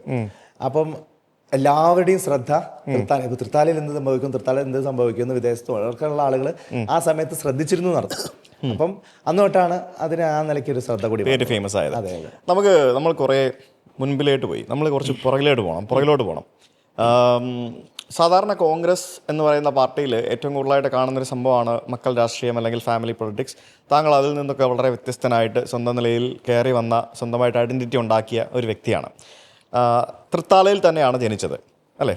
അതിനുശേഷം പഠനമൊക്കെ കഴിഞ്ഞ് പിന്നെ പഠിത്തത്തിൻ്റെ സമയത്തൊക്കെ കുറേ കോളേജ് പഠിച്ചിട്ടുണ്ടല്ലേ, കുറേ കോഴ്സ് പഠിച്ചിട്ടുണ്ടല്ലേ. നിങ്ങൾ പഠിക്കാത്ത കോളേജ് വല്ലതും ഉണ്ടോ? അല്ലെ ഞാൻ കാര്യമായിട്ട് ചോദിക്കുന്ന. ഞാൻ ഇദ്ദേഹത്തെ പറ്റി വിക്കിപീഡിയ നോക്കുമ്പോഴത്തേക്കിന് ആ കോളേജ്, ഈ കോളേജ്, മറ്റേ കോളേജ്, മറിച്ച കോളേജ്, എത്ര കോളേജിൽ ഏതൊക്കെ കോഴ്സ് പഠിച്ചിട്ടുണ്ടോ എന്ന് പറയാമോ? ഇപ്പോൾ എന്നേക്കാൾ കൂടുതൽ പഠിച്ച ആളുകളൊക്കെ ഉണ്ട്. ഞാൻ ഒരുപക്ഷെ ഞാൻ യുവജന രാഷ്ട്രീയത്തിലൂടെയൊക്കെ കടന്നു വന്ന് MLA ഒക്കെ ആവുന്ന സമയത്ത് ചിലപ്പോൾ അതൊരു കുറേ കൂടിയൊരു റയറിറ്റി ആയിരുന്നു തോന്നുന്നു. അപ്പം ഞാൻ 4 കോളേജിലാണ് പ്രധാനമായിട്ട് പഠിച്ചത്. ആദ്യം ഒരു BSc ചെയ്തു. ഏതായിരുന്നു? Basic chemistry. അപ്പം അതിൽ കാലിക്കറ്റ് യൂണിവേഴ്സിറ്റി റാങ്കൊക്കെ ഉണ്ടായിരുന്നു. പിന്നെ അതിനുശേഷം BTech ചെയ്തു. സാധാരണ BSc ചെയ്തതിനു ശേഷം BTech അധികം പോകാറില്ല. BTech ചെയ്തു. 7 കൊല്ലം. അതെ, തൃശ്ശൂർ ഗവൺമെൻറ് എഞ്ചിനീയറിംഗ് കോളേജിലായിരുന്നു. അതിനുശേഷം പിന്നെ MBA ചെയ്തു, കാലിക്കറ്റ് യൂണിവേഴ്സിറ്റി ക്യാമ്പസിലായിരുന്നു. പിന്നെ അതിനുശേഷം LLB ചെയ്തു, തൃശ്ശൂർ ലോ കോളേജിലായിരുന്നു. അപ്പം മൊത്തം 12 വർഷമുണ്ട്. ഇതൊക്കെ ഈ വിദ്യാർത്ഥി രാഷ്ട്രീയമായിട്ട് പ്രവർത്തിക്കുന്നതിന് വേണ്ടി പഠിച്ചതാണോ അതോ ഇഷ്ടപ്രകാരം പഠിച്ചതാണോ? ഇഷ്ടപ്രകാരം തന്നെയാണ് പഠിച്ചത്. പക്ഷെ ഈ പറഞ്ഞ ലക്ഷ്യം ഉണ്ടായിരുന്നു. വിദ്യാർത്ഥി സംഘടന രംഗത്ത് എന്നോട് പറഞ്ഞു. ഞങ്ങൾ ഇദ്ദേഹം വരുന്നതിന് മുമ്പ് ഫാമിലി ആയിട്ട് ഞങ്ങളിവിടെ ഒരു ഭയങ്കര ചർച്ചയുണ്ടായിരുന്നു. അന്നേരം നിങ്ങളുടെ കുടുംബക്കാരെല്ലാം എന്നോട് പറഞ്ഞു, പുള്ളി ഇങ്ങനെ ഈ പറഞ്ഞ പോലെ ജോലിക്കൊന്നും പോവാതെ ഫുൾ ടൈം രാഷ്ട്രീയവും പഠിത്തവും ഒക്കെ ആയിട്ട് ഇങ്ങനെ നടക്കുകയായിരുന്നു. അങ്ങനെയാണ് ഞങ്ങൾ MBA പഠിക്കുമ്പോഴാണ് ഞങ്ങൾ പിടിച്ച് കെട്ടിച്ചത്. അങ്ങനെ കുറെ കഥകളൊക്കെ ഞങ്ങൾ ഇവിടെ പറഞ്ഞു. MBA ഒക്കെ കഴിഞ്ഞതിന് ശേഷം ആ സമയത്താണ് ഞങ്ങൾ കല്യാണം കഴിപ്പിച്ചത്. ജോലിക്ക് പോകാനൊക്കെ കുറെ പറഞ്ഞിരുന്നു. ഞാൻ LLB എടുത്ത് സാറിന് വീട്ടുകാർ പറയുന്ന സംഭവങ്ങളൊക്കെ ഉണ്ടല്ലോ, അതൊക്കെ പറഞ്ഞു. അതൊക്കെ അവർ എത്രയും എന്തൊക്കെയാ പറഞ്ഞതെന്ന് എനിക്കറിയത്തില്ല. അപ്പോൾ MBA കഴിഞ്ഞ് അതിന് ശേഷം LLB കഴിഞ്ഞ് ഞാൻ അഡ്വക്കേറ്റായിട്ട് എൻറോൾ ചെയ്ത് ഒരു വർഷത്തോളം പ്രാക്ടീസൊക്കെ ചെയ്ത് അങ്ങനെ തുടങ്ങുന്ന സമയത്താണ് മാരേജ് ഉണ്ടായത്. പക്ഷേ അതിനുശേഷം ആക്ച്വലി വല്ലാതെ പ്രാക്ടീസ് ഒന്നും മുന്നോട്ട് കൊണ്ടുപോകാൻ പറ്റില്ല. അതിന് കുറച്ചും കൂടി കഴിഞ്ഞപ്പോഴേക്കും ഞാൻ MLA ആയി. അപ്പോൾ പിന്നെ എനിക്ക് ഓഫീസും ഒന്ന് ഒരുമിച്ച് മാനേജ് ചെയ്യാൻ പറ്റാത്തതുകൊണ്ട് പിന്നെ ഫുൾ ടൈം പൊളിറ്റിക്സ് കുറച്ചും കൂടി കൂടുതൽ കോൺസെൻട്രേറ്റ് ചെയ്യേണ്ടി വന്നു. ഈ ഒരു ചെറിയ പ്രായത്തിൽ 2 തവണ MLA ആയി, 3 തവണ മത്സരിച്ചു. അതെ. അപ്പോൾ 4ാമത്തെ തവണ വീണ്ടും മത്സരിക്കുന്നു. ഓക്കെ, ദാറ്റ്സ് ആൻ അച്ചീവ്മെന്റ് അല്ലേ? കോൺഗ്രസ് പോലെ വലിയൊരു പാർട്ടിയിൽ അതൊരു അച്ചീവ്മെന്റ് അല്ലേ? അച്ചീവ്മെന്റ് എന്നൊക്കെ ഉള്ള വാക്ക് രാഷ്ട്രീയത്തിൽ പറയാൻ പാടുമോ എന്ന് എനിക്ക് അറിയില്ല. പക്ഷേ അതൊരു അവസരമാണ്. ഓക്കെ, ലൈക്ക് എൻ്റെ പ്രായത്തിൽ അത്തരത്തിലുള്ള അവസരങ്ങൾ കിട്ടിയ ആളുകൾ കുറവാണ്. ശരിക്കും പറഞ്ഞാൽ എന്നേക്കാൾ പ്രായ കുറവിലാണ് മറ്റു പലർക്കും അവസരം കിട്ടിയിട്ടുണ്ട്. അപ്പം ഞാനും അതോടൊപ്പം ഒരു ബാച്ച് ഓഫ് യങ്സ്റ്റേഴ്സ് ഒരുമിച്ചാണ് നിയമസഭയിൽ വരുന്നത് 2011. അന്ന് എന്നോടൊപ്പം ഷാഫി പറമ്പിൽ വന്ന്, അതുപോലെ തന്നെ ഹൈബി ഈഡൻ ഞങ്ങളുടെ ഒപ്പമായിരുന്നു. വിഷ്ണുനാഥ് എൻ്റെ മുൻപത്തെ അസംബ്ലിയിലുണ്ടായിരുന്നു. വിഷ്ണുനാഥ് ഞാനൊക്കെ ഒരേ ബാച്ചാണ് പൊളിറ്റിക്സിൽ, പ്രായം ഏതാണ്ട് സെയിം ആണ്. പക്ഷേ അദ്ദേഹം കുറച്ചുകൂടി നേരത്തെ ഇതേപോലെ 26-27 വയസ്സിലായിട്ടുണ്ടാവും. ഞാനൊരു 32 വയസ്സിലാണ് ആവുന്നത്. അപ്പോൾ ഞാൻ ആവുന്ന സമയത്ത് ഷാഫിക്കും ഹൈബിക്കൊക്കെ 26-27 അവരായിട്ടുള്ളൂ. ഞങ്ങളുടെ അടുത്ത ബാച്ചാണ് അവർ. ബട്ട് അങ്ങനെയുള്ള കുറച്ച് ആളുകളെ അപ്പോഴും ഉള്ളൂ. അപ്പം അങ്ങനെ നോക്കുമ്പോൾ എന്നേക്കാൾ അവസരം കിട്ടാത്ത നിരവധിയായിട്ടുള്ള, എന്നാൽ എന്നേക്കാൾ ഒരുപാട് സംഘടനാ രംഗത്ത് തുടക്കത്തിൽ നമ്മൾ വലിയ രീതിയിൽ പെട്ടെന്ന് തന്നെ കയറിപ്പോവും എന്ന് തോന്നിയ ആളുകളുണ്ട്. ഓക്കെ. പക്ഷെ ഇപ്പം പലർക്കും അവസരം കിട്ടി വരുന്നുണ്ട്. ഇപ്പൊ ഞങ്ങളുടെയൊക്കെ ബാച്ചിൽപ്പെട്ട ആളുകളാണ്. ഇപ്പൊ മാത്യു കോൾനാടൻ, അദ്ദേഹം കഴിഞ്ഞ തവണയാണ് അദ്ദേഹത്തിന് ആദ്യമായിട്ട് നിയമസഭാ സീറ്റ് കിട്ടിയത്. അദ്ദേഹം മത്സരിച്ച് MLA ആയി. MLA ആയെന്ന് മാത്രമല്ല, അദ്ദേഹം കേരളത്തിലെ ഏറ്റവും പ്രൊമിനൻ്റ് ആയിട്ടുള്ള ജനപ്രതിനിധിയും ഒരു സ്റ്റേറ്റ് ലെവൽ നേതാവായിട്ട് എമർജ് ചെയ്ത് വന്നല്ലോ കുറച്ച് ചുരുങ്ങിയ കാലം കൊണ്ട് തന്നെ. അതുപോലെ തന്നെ ഞങ്ങളുടെ ഒപ്പം ഉണ്ടായിരുന്ന ഒരാളാണ് മനോജ് മൂത്തേടൻ. ഇപ്പോൾ അദ്ദേഹം പെരുമ്പാവൂരിൽ മത്സരിക്കുകയാണ്. നേരത്തെ എറണാകുളം ജില്ലാ പഞ്ചായത്ത് പ്രസിഡൻ്റൊക്കെ ആയി, ഇപ്പം പെരുമ്പാവൂരിൽ മത്സരിക്കുകയാണ്. അപ്പം അല്പം വൈകിട്ടാണെങ്കിലും പല ആളുകൾക്കും അവസരങ്ങൾ കിട്ടുന്നുണ്ട് കോൺഗ്രസിനകത്ത്. അപ്പോൾ അതൊരു നല്ല സന്തോഷമുള്ള കാര്യമാണ്. നമ്മളുടെ പിയേഴ്സ് ആയിട്ടുള്ള ആ ഒരു ബാച്ച്മേറ്റ്സ് ആയിട്ടുള്ള ആളുകൾ ഒന്നല്ലെങ്കിൽ മറ്റു തരത്തിൽ പ്ലേസ്ഡ് ആവുന്നു എന്ന് കാണുമ്പോൾ സന്തോഷം തോന്നുന്നുണ്ട്. നമുക്കിനി കുറച്ച് ഗൗരവം കൂടി കുറച്ച് ചർച്ചകളിലേക്ക് വരാം. അങ്ങനെയാണല്ലോ സാറിന് ഞാൻ ഇത്രയും ദിവസമായിട്ട് കുറേ പോഡ്കാസ്റ്റുകളൊക്കെ ചെയ്യുമ്പോഴത്തേക്കിനും ഇത്രയും ജോളിയായിട്ട് ചെയ്തിട്ടില്ല ആണോ? ഭയങ്കര കുറേ ദിവസത്തിന് ശേഷമാണ് ഭയങ്കര ജോളിയായിട്ട് ചെയ്യുന്നത്. മേ ബി എനിക്കറിയത്തില്ല, നമ്മളിങ്ങനെ ഇരിക്കുന്നതുകൊണ്ടായിരിക്കാം. അപ്പോൾ ഇത്തവണത്തെ തെരഞ്ഞെടുപ്പിൽ UDF ഏറ്റവും ശക്തമായിട്ട് എടുത്തു കാണിക്കുന്ന ഒരു ടോപ്പിക്കാണ് ശബരിമലയിലെ സ്വർണ്ണ പാളി വിവാദവും ബാക്കിയുള്ള റിലേറ്റഡ് ആയിട്ടുള്ള കാര്യങ്ങളൊക്കെ. സ്വർണം കട്ടത് ആരപ്പ എന്നാണ് എല്ലാവരും ചോദിക്കുന്നത്. ശരിക്കും അത് ഇത്തവണത്തെ തെരഞ്ഞെടുപ്പിൻ്റെ ഫലത്തിൽ ശക്തമായിട്ട് റിഫ്ലക്റ്റ് ചെയ്യുമോ? തീർച്ചയായിട്ടും എനിക്ക് തോന്നുന്നുണ്ട്. കാരണം ആ ചോദ്യം വളരെ റെലവൻ്റ് ആണ്. ശബരിമലയിലടക്കം ഇങ്ങനെ വലിയ ഒരു തട്ടിപ്പ് നടക്കുക എന്ന് പറയുമ്പോൾ അത് സ്വാഭാവികമായിട്ട് തന്നെ ഒരുപാട് ആളുകളെ വേദനിപ്പിക്കുന്നതാണല്ലോ. ഇപ്പോൾ ശബരിമലയിൽ വിശ്വാസമില്ലാത്ത ആളുകൾക്കും അല്ലെങ്കിൽ ഹിന്ദു വിശ്വാസികളല്ലാത്ത ആളുകൾക്ക് പോലും അയ്യോ അവിടെ അത് നടക്കാൻ പാടില്ലായിരുന്നു എന്നുള്ളൊരു അഭിപ്രായമാണല്ലോ സ്വാഭാവികമായിട്ട് ഇത് കേൾക്കുമ്പോൾ ഉണ്ടാവുക. കാരണം അത്രത്തോളം പവിത്രമായിട്ട് ആളുകൾ കാണുന്ന ഇടങ്ങളാണല്ലോ അതൊക്കെ. അപ്പോൾ അവിടെ അത് നടന്നു എന്നുള്ളത് ഞെട്ടിപ്പിക്കുന്നൊരു കാര്യമാണ്. അപ്പോൾ അതിൻ്റെ പിന്നാമ്പുറങ്ങളിലേക്ക് പോകുമ്പോൾ അതിൻ്റെ ഒരു വൈക്കാരിയസ് ലയബിലിറ്റിയാണ് ആദ്യം നമ്മൾ നോക്കുക. ആർക്കാണ് അതിലൊരു ഉത്തരവാദിത്തം ഉള്ളത്? നേരിട്ട് കളവ് നടത്തുന്ന ആളുകളെ മാത്രമല്ലല്ലോ, അതിനൊത്താശ ചെയ്യുന്ന അല്ലെങ്കിൽ അതിന് വേണ്ടിയുള്ള അനുകൂല സാഹചര്യങ്ങൾ ഒരുക്കുന്ന അല്ലെങ്കിൽ അതിൽ മോണിറ്റർ ചെയ്യാനുള്ള ഉത്തരവാദിത്തമുള്ള ആളുകൾ എന്തെങ്കിലും വീഴ്ച വരുത്തുമ്പോൾ ആ വക സാഹചര്യങ്ങളൊക്കെയാണ് ചർച്ച ചെയ്യേണ്ടത്. പ്രത്യേകിച്ച് ഇതിൽ അറസ്റ്റിലായ ആൾക്കാരുടെ പേരും കൂടെ ശ്രദ്ധിക്കുമ്പോഴത്തേക്കിനും തീർച്ചയായിട്ടും അപ്പോൾ അത് സ്വാഭാവികമായിട്ടും അന്നത്തെ ദേവസ്വം ബോർഡ് ചെയർമാൻ, അതിന് മുമ്പിലത്തെ ചെയർമാൻ, അവരൊക്കെ CPMൻ്റെ അറിയപ്പെടുന്ന നേതാക്കന്മാരാണ്. അപ്പോൾ ദേവസ്വം ബോർഡിൻ്റെയൊക്കെ ഘടനയും അതിൻ്റെ ഒരു നിയമന രീതിയും എല്ലാവർക്കും അറിയാലോ. അത് പ്യുവർലി പാർട്ടി നിയമനമാണ്.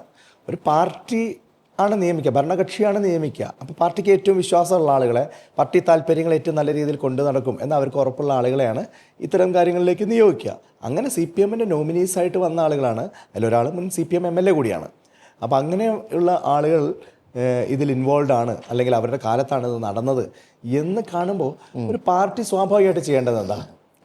ഞങ്ങൾ ഇയാളെ മാറ്റി നിർത്തുന്നു, ഞങ്ങൾക്ക് ഇദ്ദേഹം ചെയ്ത കാര്യങ്ങളിൽ പങ്കില്ല, ഞങ്ങൾ അതിൽ നിന്ന് സ്വയം ഡിസ്റ്റൻസ് ചെയ്യാണ്, അദ്ദേഹത്തിനെതിരെ പാർട്ടി അച്ചടക്ക നടപടി സ്വീകരിക്കുകയാണ് എന്ന് പറഞ്ഞ് മാറ്റി നിർത്തണ്ടേ? പക്ഷേ ഇതുവരെ ഈ നിമിഷം വരെ CPM അത് ചെയ്തിട്ടില്ല. ഇതിൻ്റെ അറസ്റ്റിലായി ഒരുപാട് ദിവസം, 100 ദിവസത്തിലേറെ ജയിലിൽ കിടന്ന് അവസാനം കുറ്റപത്രം സമർപ്പിക്കാതെയാണ് അവർ ജാമ്യം കിട്ടി പുറത്തിറങ്ങുന്നത്. അതുപോലും അവർക്ക് ഇപ്പോഴും പാർട്ടിയുടെ സംരക്ഷണം ഉണ്ട് എന്നുള്ളതിൻ്റെ ഒരു സൂചനയാണല്ലോ. അതാണ് ഞങ്ങൾ SITക്കെതിരെ ചില ആക്ഷേപങ്ങൾ ഉന്നയിച്ചത്. SIT ആണ്, ശരിയാണ്, കോടതിയുടെ മേൽനോട്ടത്തിലാണ് കാര്യങ്ങൾ നടക്കുന്നത് എന്നുള്ളതാണ് വെപ്പ് എങ്കിൽ പോലും അതിൻ്റെ മേൽ പോലും രാഷ്ട്രീയ സമ്മർദ്ദമുണ്ട്, മുഖ്യമന്ത്രിയുടെ ഓഫീസിൻ്റെ ഇടപെടലുണ്ട് എന്ന് സ്വാഭാവികമായിട്ട് ഞങ്ങൾക്ക് സംശയിക്കേണ്ടി വരികയാണ്. കാരണം ആ നിലയിൽ കുറ്റപത്രം സമർപ്പിക്കുന്നതിൽ ഡിലേ വരുന്നു, ആ പഴുതുപയോഗിച്ചുകൊണ്ട് ഈ കുറ്റവാളികൾ രക്ഷപ്പെട്ടു പോരുന്നു. അതിൻ്റെ ഓരോ ഘട്ടത്തിലും പാർട്ടി നേതാക്കന്മാരും മന്ത്രിമാരും ഒക്കെ ഈ പറയുന്ന കാര്യങ്ങളെ മുഴുവൻ ന്യായീകരിക്കുന്നു. അതുകൂടിയുണ്ട്. ഇവർ ചെയ്ത കുറ്റം ഞങ്ങൾക്ക് ബോധ്യപ്പെട്ടിട്ടില്ല എന്നുള്ളതാണ് CPM നിലപാട്. ഔദ്യോഗികമായിട്ടുള്ള CPM സംസ്ഥാന സെക്രട്ടറിയും മന്ത്രിമാരും ഒക്കെ പറയുന്ന കാര്യമാണ്. അവർ ആണ് കുറ്റം ചെയ്ത് ഞങ്ങൾക്ക് ബോധ്യപ്പെട്ടിട്ടില്ല. അപ്പോൾ CPMൻ്റെ ബോധ്യങ്ങളാണ് ഇവിടുത്തെ ഏറ്റവും പ്രധാനപ്പെട്ട കാര്യങ്ങളായിട്ട് വരുന്നത്. അങ്ങനെയല്ലല്ലോ.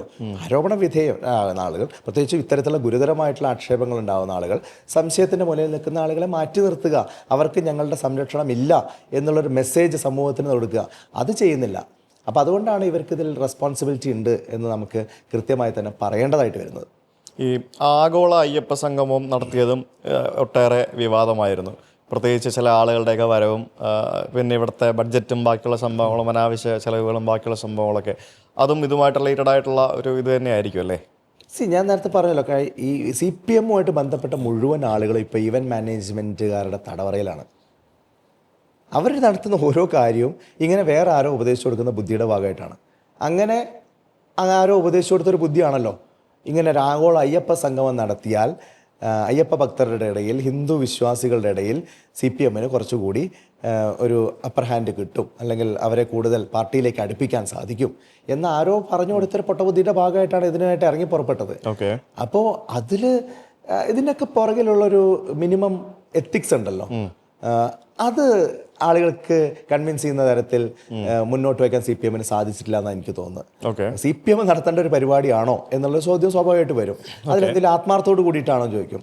അതുമില്ല, ഇത് സർക്കാരിൻ്റെ പൈസ ഉപയോഗിച്ച് കോടികൾ ചെലവഴിക്കുന്നു. എന്നിട്ട് എന്തൊക്കെയാണ് അതിൽ ധൂർത്തും ധാരാളത്തും നമുക്ക് കാണാൻ സാധിക്കുക.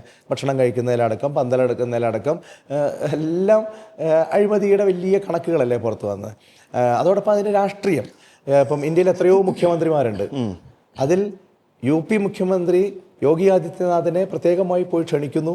അദ്ദേഹത്തിൻ്റെ മെസ്സേജ് അവിടെ വലിയ കാര്യത്തിൽ എടുത്തു വായിക്കുന്നു. അപ്പോൾ ആ നിലയിൽ ഇതൊരു പാറ്റേൺ ആണ്. ഇതടക്കമുള്ള കുറേ കാര്യങ്ങൾ നമ്മൾ പരിശോധിച്ച് നോക്കിയാൽ ഇത് മറ്റാരെയൊക്കെയോ സുഖിപ്പിക്കാൻ വേണ്ടിയിട്ടുള്ള ഒരു ഏർപ്പാടാണ് എന്ന് സ്വാഭാവികമായിട്ട് നമുക്ക് പറയേണ്ടതായിട്ട് വരും.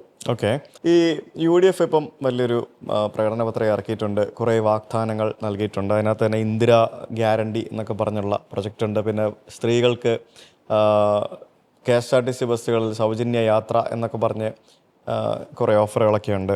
പിന്നെ 3000 രൂപയുടെ പെൻഷനും 25 ലക്ഷം രൂപയുടെ ഇൻഷുറൻസ്, അങ്ങനെയുള്ള പല പദ്ധതികളൊക്കെ ആയിട്ടുള്ള സംഭവങ്ങളൊക്കെ കാണുന്നില്ലേ?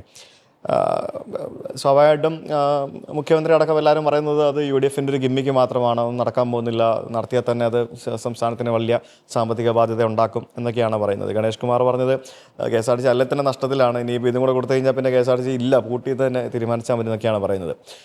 ശരിക്കും ഒരു തമിഴ്നാട്ടിലൊക്കെ കണ്ടുവരുന്ന ഒരു ടൈപ്പ് ഓഫ് ഒരു വാഗ്ദാനങ്ങളാണ് ഇത്. ഈ പറഞ്ഞ പോലെ ലാപ്ടോപ്പ് കൊടുക്കുക, അത് കൊടുക്കുക, സൈക്കിൾ കൊടുക്കുക, TV കൊടുക്കുക എന്നൊക്കെ പറഞ്ഞ് നമ്മൾ തമിഴ്നാട്ടിൽ ഇതൊക്കെ കണ്ടിട്ടുള്ളൂ. അപ്പോൾ ഇത് കേരളത്തിൽ ഇപ്പോൾ UDF അവതരിപ്പിച്ചിരിക്കുകയാണ്. അത് കേരളത്തിലെ ജനങ്ങൾ എങ്ങനെ കാണും എന്നാണ് താങ്കൾ വിചാരിക്കുന്നത്? അല്ല, കേരളത്തിൽ വലിയൊരു ശതമാനം ആളുകൾ ലോവർ മിഡിൽ ക്ലാസ്സും അല്ലെങ്കിൽ ജീവിക്കാൻ വലിയ ബുദ്ധിമുട്ടുള്ള ആളുകളാണെന്നുള്ളൊരു യാഥാർത്ഥ്യമാണ്. ആ യാഥാർത്ഥ്യത്തെ നമുക്ക് വിസ്മരിച്ചുകൊണ്ട് മുന്നോട്ട് പോകാൻ പറ്റില്ല. അപ്പോൾ അത്തരത്തിലുള്ള ആളുകളെ ടേക്ക് കെയർ ചെയ്യുക എന്നുള്ളത് ഭരണകൂടത്തിൻ്റെ ഉത്തരവാദിത്തമാണ്. നമ്മൾ വികസനം എന്നൊക്കെ പറഞ്ഞ് വലിയ വലിയ റോഡുകളും കെട്ടിടങ്ങളും പാലങ്ങളും അതിനെക്കുറിച്ച് മാത്രം മെട്രോ റെയിൽ, വിമാനത്താവളം എന്നൊക്കെ പറഞ്ഞ് അതുമാത്രം ഇരുന്നാൽ പോരാ. ആളുകൾക്ക് സ്വാഭാവികമായിട്ടും അവരുടെ അത് പൊളിറ്റിക്സിൽ ലോകവ്യാപകമായിട്ട് എനിക്ക് തോന്നുന്നു അതൊരു ട്രെൻഡായിട്ട് മാറുന്നുണ്ട്. ഒരു പോപ്പുലിസ്റ്റ് പൊളിറ്റിക്സ് എന്നുള്ളത് ഒരു യാഥാർത്ഥ്യം. ന്യൂയോർക്കിൽ സോറാൻ മന്ദാനി മുന്നോട്ട് വെച്ച വാഗ്ദാനങ്ങൾ ഇതാണ്. ഇപ്പോൾ നമ്മൾ ചിന്തിക്കും ന്യൂയോർക്ക് പോലുള്ള നഗരത്തിൽ അവിടെയും ഈ ബസ് സൗജന്യം വാഗ്ദാനം ചെയ്തുകൊണ്ടാണ് അവിടെ പുതിയ മേയർ എലക്ട് ചെയ്യപ്പെടുന്നത്. അപ്പോൾ അത് കേരളത്തിൽ മാത്രം അല്ലെങ്കിൽ ഇന്ത്യയിൽ മാത്രം ഉള്ളതല്ല, ലോകം മുഴുവനുള്ളതാണ്. കർണാടകത്തിലും തമിഴ്നാട്ടിലൊക്കെ ഉണ്ട്. കർണാടകത്തിലും തമിഴ്നാട്ടിലും മാത്രമല്ല, ന്യൂയോർക്കിലും അമേരിക്കയിലും ഉണ്ടെന്നാണ് ഞാൻ പറഞ്ഞത്. വേറെ പല രാജ്യങ്ങളിലും ഉണ്ട്. പക്ഷേ അതെല്ലാ സിറ്റിസൺസിനും ഉണ്ട് കേട്ടോ, സ്ത്രീകൾക്ക് മാത്രമല്ല കേട്ടോ, ആണുങ്ങൾക്കും ഉണ്ട് കേട്ടോ. അതിന് വേറെ ആംഗിൾ കൂടി ഉണ്ടല്ലോ.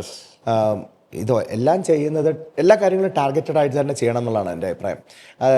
പലതരത്തിലുള്ള മൾട്ടി ഡയമെൻഷണൽ ആസ്പെക്ട്സ് നമ്മൾ കൺസിഡർ ചെയ്യേണ്ടി വരും.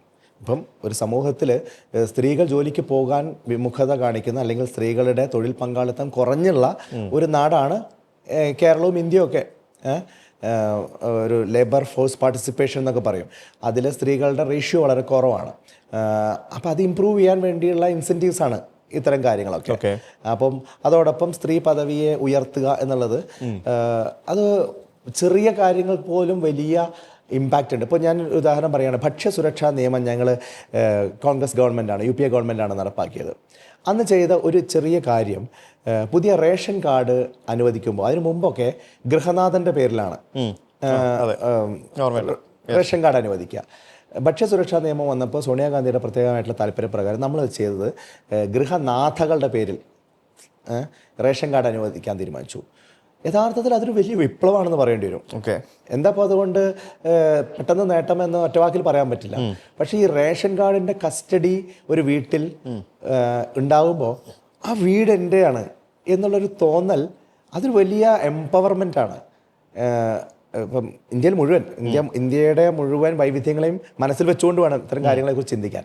അപ്പം ഞാൻ പറഞ്ഞത് ഇത്തരത്തിലുള്ള ചെറിയ ചെറിയ ഇടപെടലുകൾക്ക് പോലും സമൂഹത്തിൽ വലിയ പ്രാധാന്യമുണ്ട്. മനസ്സിലായി. എൻ്റെ ശരിക്കുള്ള ചോദ്യം ഇതായിരുന്നു. അതായത് ഇതുപോലെയുള്ള വാഗ്ദാനങ്ങൾ പാലിക്കാൻ വേണ്ടിയുള്ള സാമ്പത്തിക ഭദ്രത നമുക്കുണ്ടോ എന്നുള്ളതാണ്. കാരണം ഇപ്പോഴും മുഖ്യമന്ത്രി പറയുന്നത് നമുക്ക് ആവശ്യമുള്ള ഫണ്ട് കേന്ദ്രത്തിൽ നിന്ന് കിട്ടുന്നില്ല, നമ്മൾ കടത്തിലാണ്, അതാണെന്നൊക്കെ പറയുന്നത്.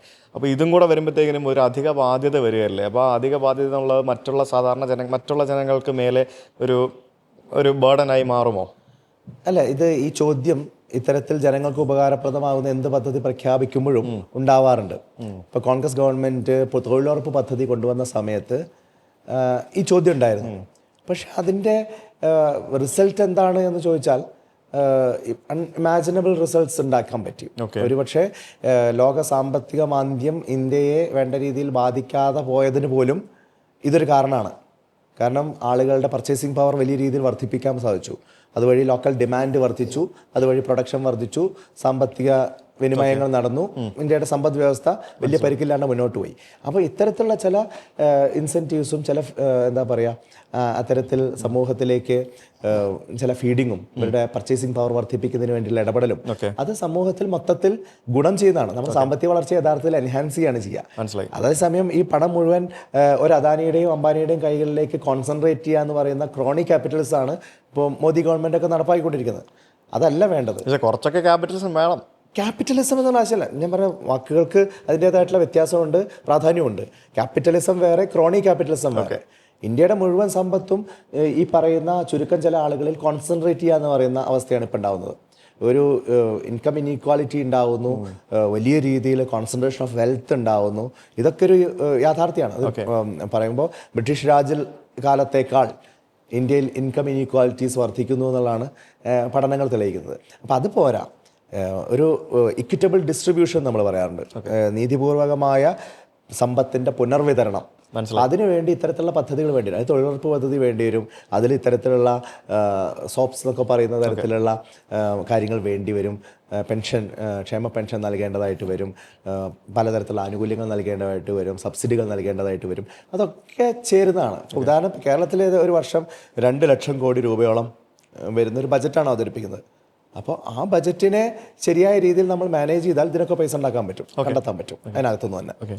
തൃത്താല ഒരു കമ്മ്യൂണിസ്റ്റ് കോട്ട ആയിരുന്നല്ലോ പണ്ട്.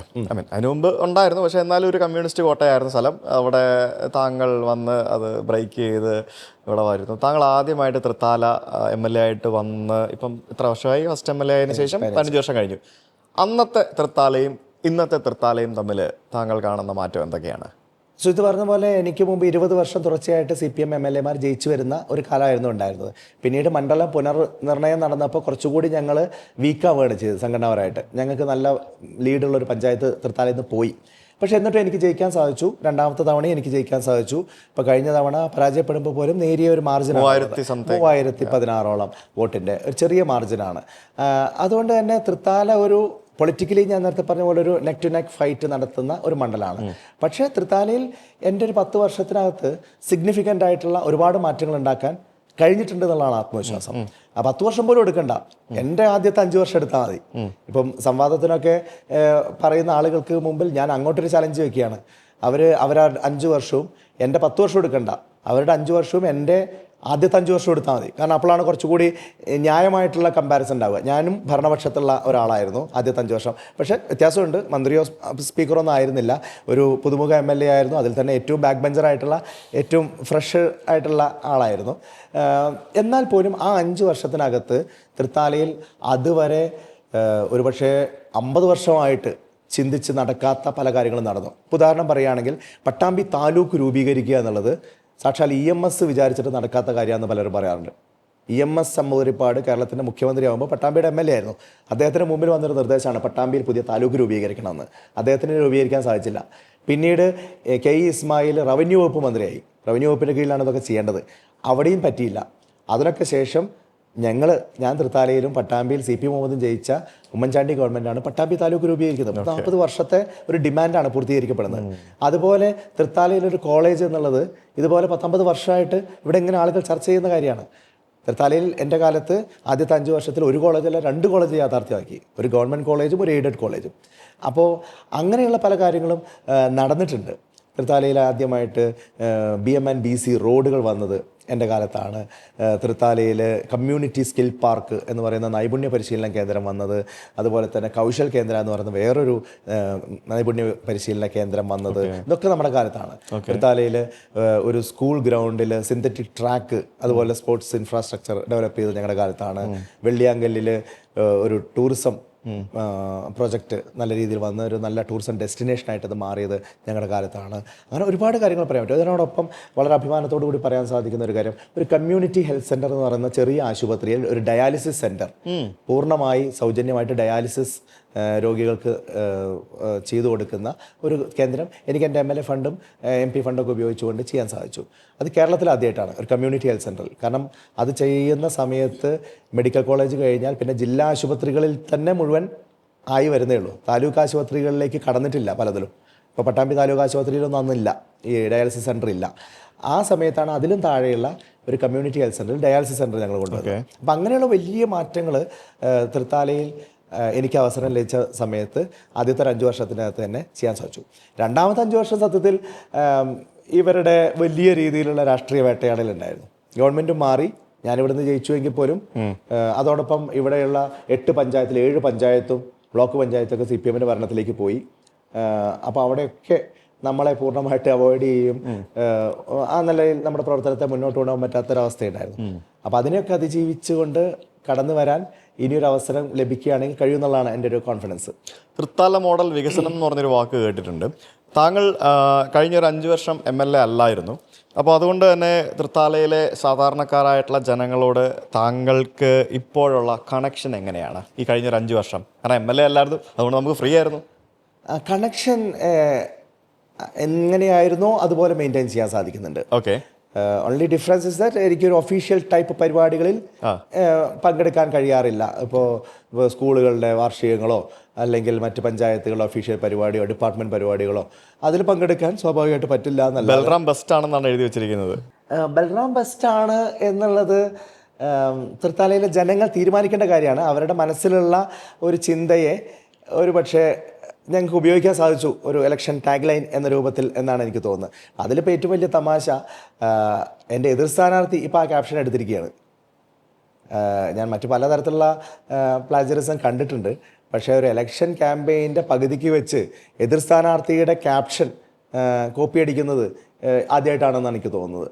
അതാണ് ഇപ്പോൾ തൃത്താലയിൽ സംഭവിച്ചത്. ഞാൻ തൃത്താല മണ്ഡലത്തിലേക്ക് പ്രവേശിച്ചപ്പോൾ തന്നെ ധാരാളം ക്യാപ്ഷനുകളും വ്യത്യസ്ത ക്യാപ്ഷനുകളും പലതരത്തിലുള്ള രസകരമായിട്ടുള്ള ബോർഡുകളൊക്കെ പല സ്ഥലത്തും കാണാൻ സാധിച്ചു. ഇൻട്രസ്റ്റിംഗ്, നല്ല മത്സരമാണ് എന്തായാലും ഇവിടെ. അതെ, ഞങ്ങളുടെ ക്യാപ്ഷനാണ്. ഭയങ്കര എക്സൈറ്റഡ് ആയിരിക്കും അല്ലേ ഈ ഒരു തെരഞ്ഞെടുപ്പിൽ? ഇലക്ഷൻ രസമാണല്ലോ. പ്രത്യേകിച്ചും ഇത്തരത്തിലുള്ള ഓരോ വിഷയങ്ങൾ വരുന്നു, അതിൻ്റെ മറുപടികൾ നൽകുന്നു, ആ നിലയ്ക്കുള്ള കൗണ്ടർ ക്യാമ്പയിൻസ് എന്നൊക്കെ പറയുന്നത് നല്ല രസകരമായിട്ടുള്ള ഏർപ്പാടാണ്. അപ്പോഴും എനിക്ക് ഈ നാട്ടിലെ ജനങ്ങളുമായിട്ടുള്ള ഒരു കണക്ട് ഉണ്ട് എന്നുള്ളത് കൊണ്ട് എനിക്ക് അവരുടെ മനസ്സിനകത്ത് നിന്നുള്ള ആശയങ്ങളെ ഇതുപോലെ കാര്യങ്ങൾക്ക് വേണ്ടി ഉപയോഗിക്കാൻ പറ്റുന്നുണ്ട് എന്നാണ് എൻ്റെ ഒരു കോൺഫിഡൻസ്. അവരുമായിട്ട് കുറച്ചും കൂടി ഡയറക്റ്റ്ലി എനിക്ക് കണക്ട് ചെയ്യാൻ പറ്റുന്നുണ്ട്. ഓക്കെ. സോഷ്യൽ മീഡിയയിൽ വളരെ ആക്റ്റീവാണ്, ഫേസ്ബുക്കിൽ പ്രത്യേകിച്ച് ഭയങ്കര ആക്റ്റീവാണ്. എല്ലാ കാര്യത്തിലും പ്രത്യേകിച്ച് സ്വന്തം പാർട്ടിക്ക് വേണ്ടി ധാരാളം പറയുന്നു, പാർട്ടിക്കെതിരെ പറയുന്നവർക്ക് വേണ്ടി പറയുന്നു, അങ്ങനെ ഒത്തിരി സംഭവങ്ങൾ. സോ ഫേസ്ബുക്ക് MLA എന്നുള്ള വിളിപ്പേരുണ്ട്. പിന്നെ ശരിക്കും പൊതുവെ ആൾക്കാർ പറയുന്നത് MLA ഫുൾ ടൈം ഫേസ്ബുക്കിലാണ് എന്നൊക്കെയുള്ളതാണ്. പക്ഷേ അങ്ങനല്ല. കാരണം ഈ സമയത്ത് ഈ ഒരു കാലഘട്ടത്തിൽ പ്രത്യേകിച്ച് സോഷ്യൽ മീഡിയ എന്നുള്ളത് വലിയൊരു അതിൻ്റെ ഒരു പ്രസക്തി എന്ന് പറയുന്നത് ഇറ്റ്സ് വെരി ഇമ്പോർട്ടൻറ്റ്. നമുക്ക് ഓൺലൈൻ പ്രസൻസ് എന്ന് പറയുന്നത് രാഷ്ട്രീയക്കാർക്കും വളരെ അത്യാവശ്യമായിട്ട് വേണ്ട ഒരു കാര്യം തന്നെയാണ്. അത് ഈ തെരഞ്ഞെടുപ്പിൽ നമുക്ക് കാണാം. കാരണം ഏതൊക്കെ രീതിയിലാണ് ആളുകൾ ഏതൊക്കെ മീഡിയം യൂസ് ചെയ്താണ് മാർക്കറ്റ് ചെയ്യുന്നത് നമുക്ക് വളരെ വ്യക്തമായിട്ട് കാണാൻ സാധിക്കുന്ന ഒരു കാര്യമാണ്. അതുകൊണ്ട് അതിനെപ്പറ്റി ഒരു ഇതും വേണ്ട. കാരണം അത് പണ്ട് മുതലേ അത് വ്യക്തമായിട്ട് യൂസ് ചെയ്ത് വന്ന ഒരാളാണ്. എന്നെക്കുറിച്ച് അതൊരു ആക്ഷേപ രൂപത്തിൽ ആളുകൾ പറയുന്നത് ശരിയല്ല, അങ്ങനെ പറയാൻ ഉള്ള സാഹചര്യം അല്ല എന്നുള്ളതാണ് എൻ്റെ ഒരു കൺടെൻഷൻ. ബിക്കോസ് എന്നേക്കാൾ കൂടുതൽ സോഷ്യൽ മീഡിയ ഈ പറയുന്ന PR വർക്കുകൾക്ക് വേണ്ടി ഉപയോഗിക്കുന്നവരാണ് ഇന്ന് മിക്കവാറും എല്ലാ രാഷ്ട്രീയ നേതാക്കന്മാരും. ഇപ്പം മന്ത്രിമാർക്കൊക്കെ അതിനുവേണ്ടി പ്രത്യേകമായിട്ടുള്ള സോഷ്യൽ മീഡിയ ടീം തന്നെ നമ്മുടെ ഖജനാവിലെ പൈസ ഉപയോഗിച്ചുകൊണ്ട് പേഴ്സണൽ സ്റ്റാഫിൻ്റെ ഒക്കെ രൂപത്തിലുണ്ട്. ഓക്കെ. നമ്മളതൊന്നും അല്ലാണ്ട് നമ്മൾക്ക് കിട്ടുന്ന സമയത്താണ് നമ്മൾ സ്വയം ചെയ്യാറുള്ളത്. ഓക്കെ. പക്ഷെ അപ്പോഴും ഞാനൊരു ഫേസ്ബുക്ക് MLA എന്നുള്ള വാക്ക് അല്ലെങ്കിൽ ഒരു പദപ്രയോഗത്തിന് അർഹനല്ല എന്നാണ് എൻ്റെ അഭിപ്രായം. കാരണം ഞാൻ MLA ആയി തൃത്താല മണ്ഡലത്തിൽ ചെയ്യുന്ന കാര്യങ്ങൾ ഡേ ടു ഡേ ബേസിസിൽ നമ്മുടെ ആക്ടിവിറ്റീസും കാര്യങ്ങളൊക്കെ ഉണ്ടല്ലോ, അതൊന്നും ഞാൻ അപ്ഡേറ്റ് ചെയ്യാറില്ല എന്നുള്ളതാണ് യാഥാർത്ഥ്യം. ഞാൻ സാമൂഹ്യ വിഷയങ്ങൾ, സംസ്ഥാന അടിസ്ഥാനത്തിലുള്ള മറ്റു വിഷയങ്ങൾ, ഈ പറഞ്ഞ പോലെ രാഷ്ട്രീയമായിട്ടുള്ള അഭിപ്രായങ്ങൾ, അതൊക്കെ പറയാനുള്ള ഒരു വേദി. അപ്പോൾ സാധാരണഗതിയിൽ ചില ആളുകളത് പത്രസമ്മേളനം വിളിച്ച് പറയും, പത്രക്കാരെ വിളിച്ച് ബൈറ്റ് കൊടുക്കും. അതിന് പകരം നമ്മൾ കുറച്ചുകൂടി ക്ലാരിറ്റിയോടുകൂടി നമുക്ക് എഴുതാൻ പറ്റുന്ന കാര്യം എഴുതിയിടുമ്പോൾ അതാണ് എനിക്ക് കുറച്ചുകൂടി കൺവീനിയൻ്റ് ആയിട്ട് തോന്നാറുള്ളത്. അങ്ങനെ ഉപയോഗിച്ചു എന്നുള്ളൂ. ഒരു MLA ആവട്ടെ, പൊതുപ്രവർത്തകരാവട്ടെ, അവരുടെയൊക്കെ ദൈനംദിന ജീവിതത്തിൻ്റെ ഭാഗമാണ് ഇങ്ങനെ പല ആളുകളായിട്ട് ഇൻട്രാക്ട് ചെയ്യുന്നതും, പല ആളുകൾ നമ്മുടെ അടുത്തേക്ക് പല ആവശ്യങ്ങൾക്ക് വരുന്നതും, ചിലപ്പോൾ അവരുടെ കാര്യങ്ങൾക്ക് നമുക്ക് ഇടപെട്ട് ഹെൽപ്പ് ചെയ്യാനൊക്കെ പറ്റുന്നതൊക്കെ അതൊക്കെ നമ്മുടെ ഒരു റൊട്ടീൻ്റെ ഭാഗമാണ്. അതിന് ഓരോന്നിനെയും ഒരു PR കണ്ണോടുകൂടി കണ്ടുകൊണ്ട് അതാ ഞാൻ വലിയ മഹാനാണ്, നന്മയുള്ളവനാണ്, നന്മ മരമാണ് എന്ന് ധ്വനിപ്പിക്കുന്ന തരത്തിലുള്ള PR വർക്കുകൾക്ക് ഞാനിതുവരെ ശ്രമിച്ചിട്ടില്ല. പക്ഷെ അതും ചെയ്യാട്ടോ, അതിൽ തെറ്റൊന്നുമില്ല. ഞാൻ ഇതുവരെ അതിന് ബോധപൂർവമായിട്ട് ശ്രമിച്ചിട്ടില്ല. എനിക്ക് വേണമെങ്കിൽ ഒരു 10% ഉണ്ടാവും. എൻ്റെ മൊത്തം പോസ്റ്റുകൾ എടുത്തു നോക്കിയാൽ ഒരു പക്ഷേ ഒരു 10% താഴെയായിരിക്കും ഇങ്ങനെ ഞാൻ ദൈനംദിനം തൃത്താലയിലും മറ്റും ചെയ്തുകൊണ്ടിരിക്കുന്ന പ്രവർത്തനങ്ങളുടെ അപ്ഡേറ്റ്സ്. ഇതിനൊരു കാര്യമുണ്ട്, എന്താണെന്നറിയോ? ഇപ്പോൾ താങ്കൾ എന്തെങ്കിലുമൊക്കെ കാര്യങ്ങൾ ചെയ്യുവാണെങ്കിൽ അത് ജനങ്ങൾ അറിയണമെന്നുണ്ടെങ്കിൽ നമ്മൾ സ്വയം തള്ളണമെന്ന് പറയും. നമ്മളാരും തള്ളാൻ പറ്റില്ല. അല്ലെങ്കിൽ നമ്മളെ പറ്റി നിങ്ങൾ നല്ലൊരു കാര്യം ചെയ്താൽ എത്ര പേര് പറയും? നേരെ മറിച്ച് നിങ്ങളൊരു മോശം കാര്യം ചെയ്താൽ അത് പറയാൻ 100 പേരുണ്ടാവും. ശരിയല്ലേ? നമ്മളെല്ലാം ചെയ്യുന്നത് അങ്ങനെയാണ്. നമ്മളെപ്പറ്റി നമ്മൾ തന്നെ പറയണമെന്നേ. നമുക്ക് ഇത്ര വലിയൊരു മീഡിയം ഇല്ലേ, അപ്പം നമ്മൾ പറയണം, അതിന് തെറ്റൊന്നുമില്ല. പ്രത്യേകിച്ചും എനിക്കിപ്പോൾ ഫീൽ ചെയ്ത് തുടങ്ങിയിട്ടുണ്ട്. കാരണം ഈ ഒരു മിസ്കൺസെപ്ഷൻ ഉണ്ട്. ഞാൻ ഫേസ്ബുക്കിൽ ആളുകളുമായിട്ട് അനാവശ്യമായിട്ട് തർക്കത്തിലേർപ്പെടുന്ന ആളാണ് എന്നൊരു പ്രതീതി എനിക്കെതിരെ ഉണ്ടാക്കിയെടുക്കാൻ എൻ്റെ എതിരാളികൾ ബോധപൂർവ്വം ശ്രമിക്കുന്നുണ്ട്. അപ്പോൾ അതിൻ്റെ ഒരു കാരണം ഇതാണ്, ഞാൻ എൻ്റെ സോഫ്റ്റ് സൈഡ് അല്ലെങ്കിൽ ആ നിലയിലുള്ള ഒരു ഇമേജ് ബിൽഡിങ്ങിന് വേണ്ടിയിട്ടല്ല അത് ഉപയോഗിക്കാറുള്ളത്. എൻ്റെ അഭിപ്രായങ്ങൾ പറയാൻ വേണ്ടിയിട്ടാണ്. അത് അഭിപ്രായങ്ങൾ പറയുമ്പോൾ ചിലപ്പോൾ കുറച്ച് ആളുകളായിട്ട് കോൺഫ്രണ്ട് ചെയ്യേണ്ടി വരുമല്ലോ, അപ്പോൾ ചിലപ്പോൾ തർക്കത്തിൽ ഏർപ്പെടേണ്ടി വരുമല്ലോ. അപ്പോൾ എൻ്റെ ഒരു ആ ഇടപെടലിലൊരു വ്യത്യാസം മറ്റു പലരും വളരെ സൊഫിസ്റ്റിക്കേറ്റഡ് ആയിട്ടുള്ള ഭാഷയിൽ ആർക്കും മുറിവേൽക്കാത്ത, ആർക്കും വേദനിക്കാത്ത ചില കാര്യങ്ങൾ എഴുതിയിടുക, പിന്നെ അങ്ങ് ഇഗ്നോർ ചെയ്യുക. ഞാനങ്ങനെയല്ല. ചെയ്തത് കൊണ്ട് കേരളത്തിലെ ഭൂരിഭാഗം വരുന്ന ആളുകൾക്കും താങ്കളുടെ പേര് അറിയാമല്ലോ. വീട്ടിൽ പേര് സുപരിചിതനായില്ലേ? അല്ല, ഞാൻ അതിൽ ഇന്ററാക്ട് ചെയ്യാൻ ശ്രമിക്കാറുണ്ടെന്ന് ഞാൻ പറഞ്ഞത്. ഞാൻ കമന്റ്സിന് റിപ്ലൈ ചെയ്യാൻ ശ്രമിക്കാറുണ്ട്. അങ്ങനെയൊക്കെ ചെയ്യുമ്പോൾ ആളുകൾക്ക് തോന്നുകയാണ് ഇയാൾ ഇതിനു വേണ്ടി ഇരിക്കുകയാണെന്നത്. പക്ഷെ അതൊക്കെ നമ്മൾ യാത്രയുടെ ഇടയിലും ഒക്കെയുള്ള ഫ്രീ ടൈം ഉണ്ടല്ലോ നമുക്ക്. മനസ്സിലായി. ഈ MLA ആയിരിക്കുന്ന സമയത്ത് ആളുകൾ ഞാൻ സമയപരിധി മൂലമാണ് ഞാൻ ഇതൊക്കെ ഇന്ററപ്റ്റ് ചെയ്ത് കൂടുതൽ ക്വസ്റ്റ്യൻസിൽ ആൻസർ പറയിപ്പിക്കാൻ വേണ്ടിയാണ് ഞാൻ ഇന്ററപ്റ്റ് ചെയ്യുന്നത്. ചില സമയത്ത് വീഡിയോ കാണുന്നവർ എന്നെ ചിലപ്പോൾ തെറി പറയും, കാരണം ഇന്ററപ്റ്റ് ചെയ്യുന്നു എന്ന് പറഞ്ഞിട്ട്. സമയപരിമിതി ഉണ്ട്, അതുകൊണ്ടാണ്. ഈ MLA ആയിരിക്കുന്ന സമയത്ത് ഈ ആൾക്കാർ ഒരു MLA എന്നുള്ള രീതിയിൽ ഫേസ്ബുക്കിൽ മെസ്സേജ് അയക്കുകയും ഒക്കെ ചെയ്യത്തില്ലേ? അതൊരു ശരിക്കും ആളുകൾക്ക്, ജനങ്ങൾക്ക് ആ ഒരു MLA അല്ലെ അവരുടെ നേതാവിനെ കുറച്ചും കൂടെ ഈസി ആക്സസിബിൾ ആയിട്ട് വരുന്ന ഒരു കാര്യമല്ലേ? ഇപ്പൊ MLA ആയിരിക്കുമ്പോഴും അല്ലാത്തപ്പോഴും ഒക്കെ I can always connect you, right? ഒരു എപ്പോഴും ഓൺ, ഇപ്പൊ നമുക്ക് എപ്പോഴും ഫോൺ എടുക്കാൻ പറ്റില്ലല്ലോ, പക്ഷെ ഇതുവഴി അവർക്ക് കണക്ട് ചെയ്യാൻ ഈസി അല്ല. അവർക്ക് ചെയ്യാറില്ല അങ്ങനെ? അല്ല, തീർച്ചയായിട്ടും. അതിപ്പോൾ ഞാൻ MLA ആവുന്നത് 2011 അറിയാലോ.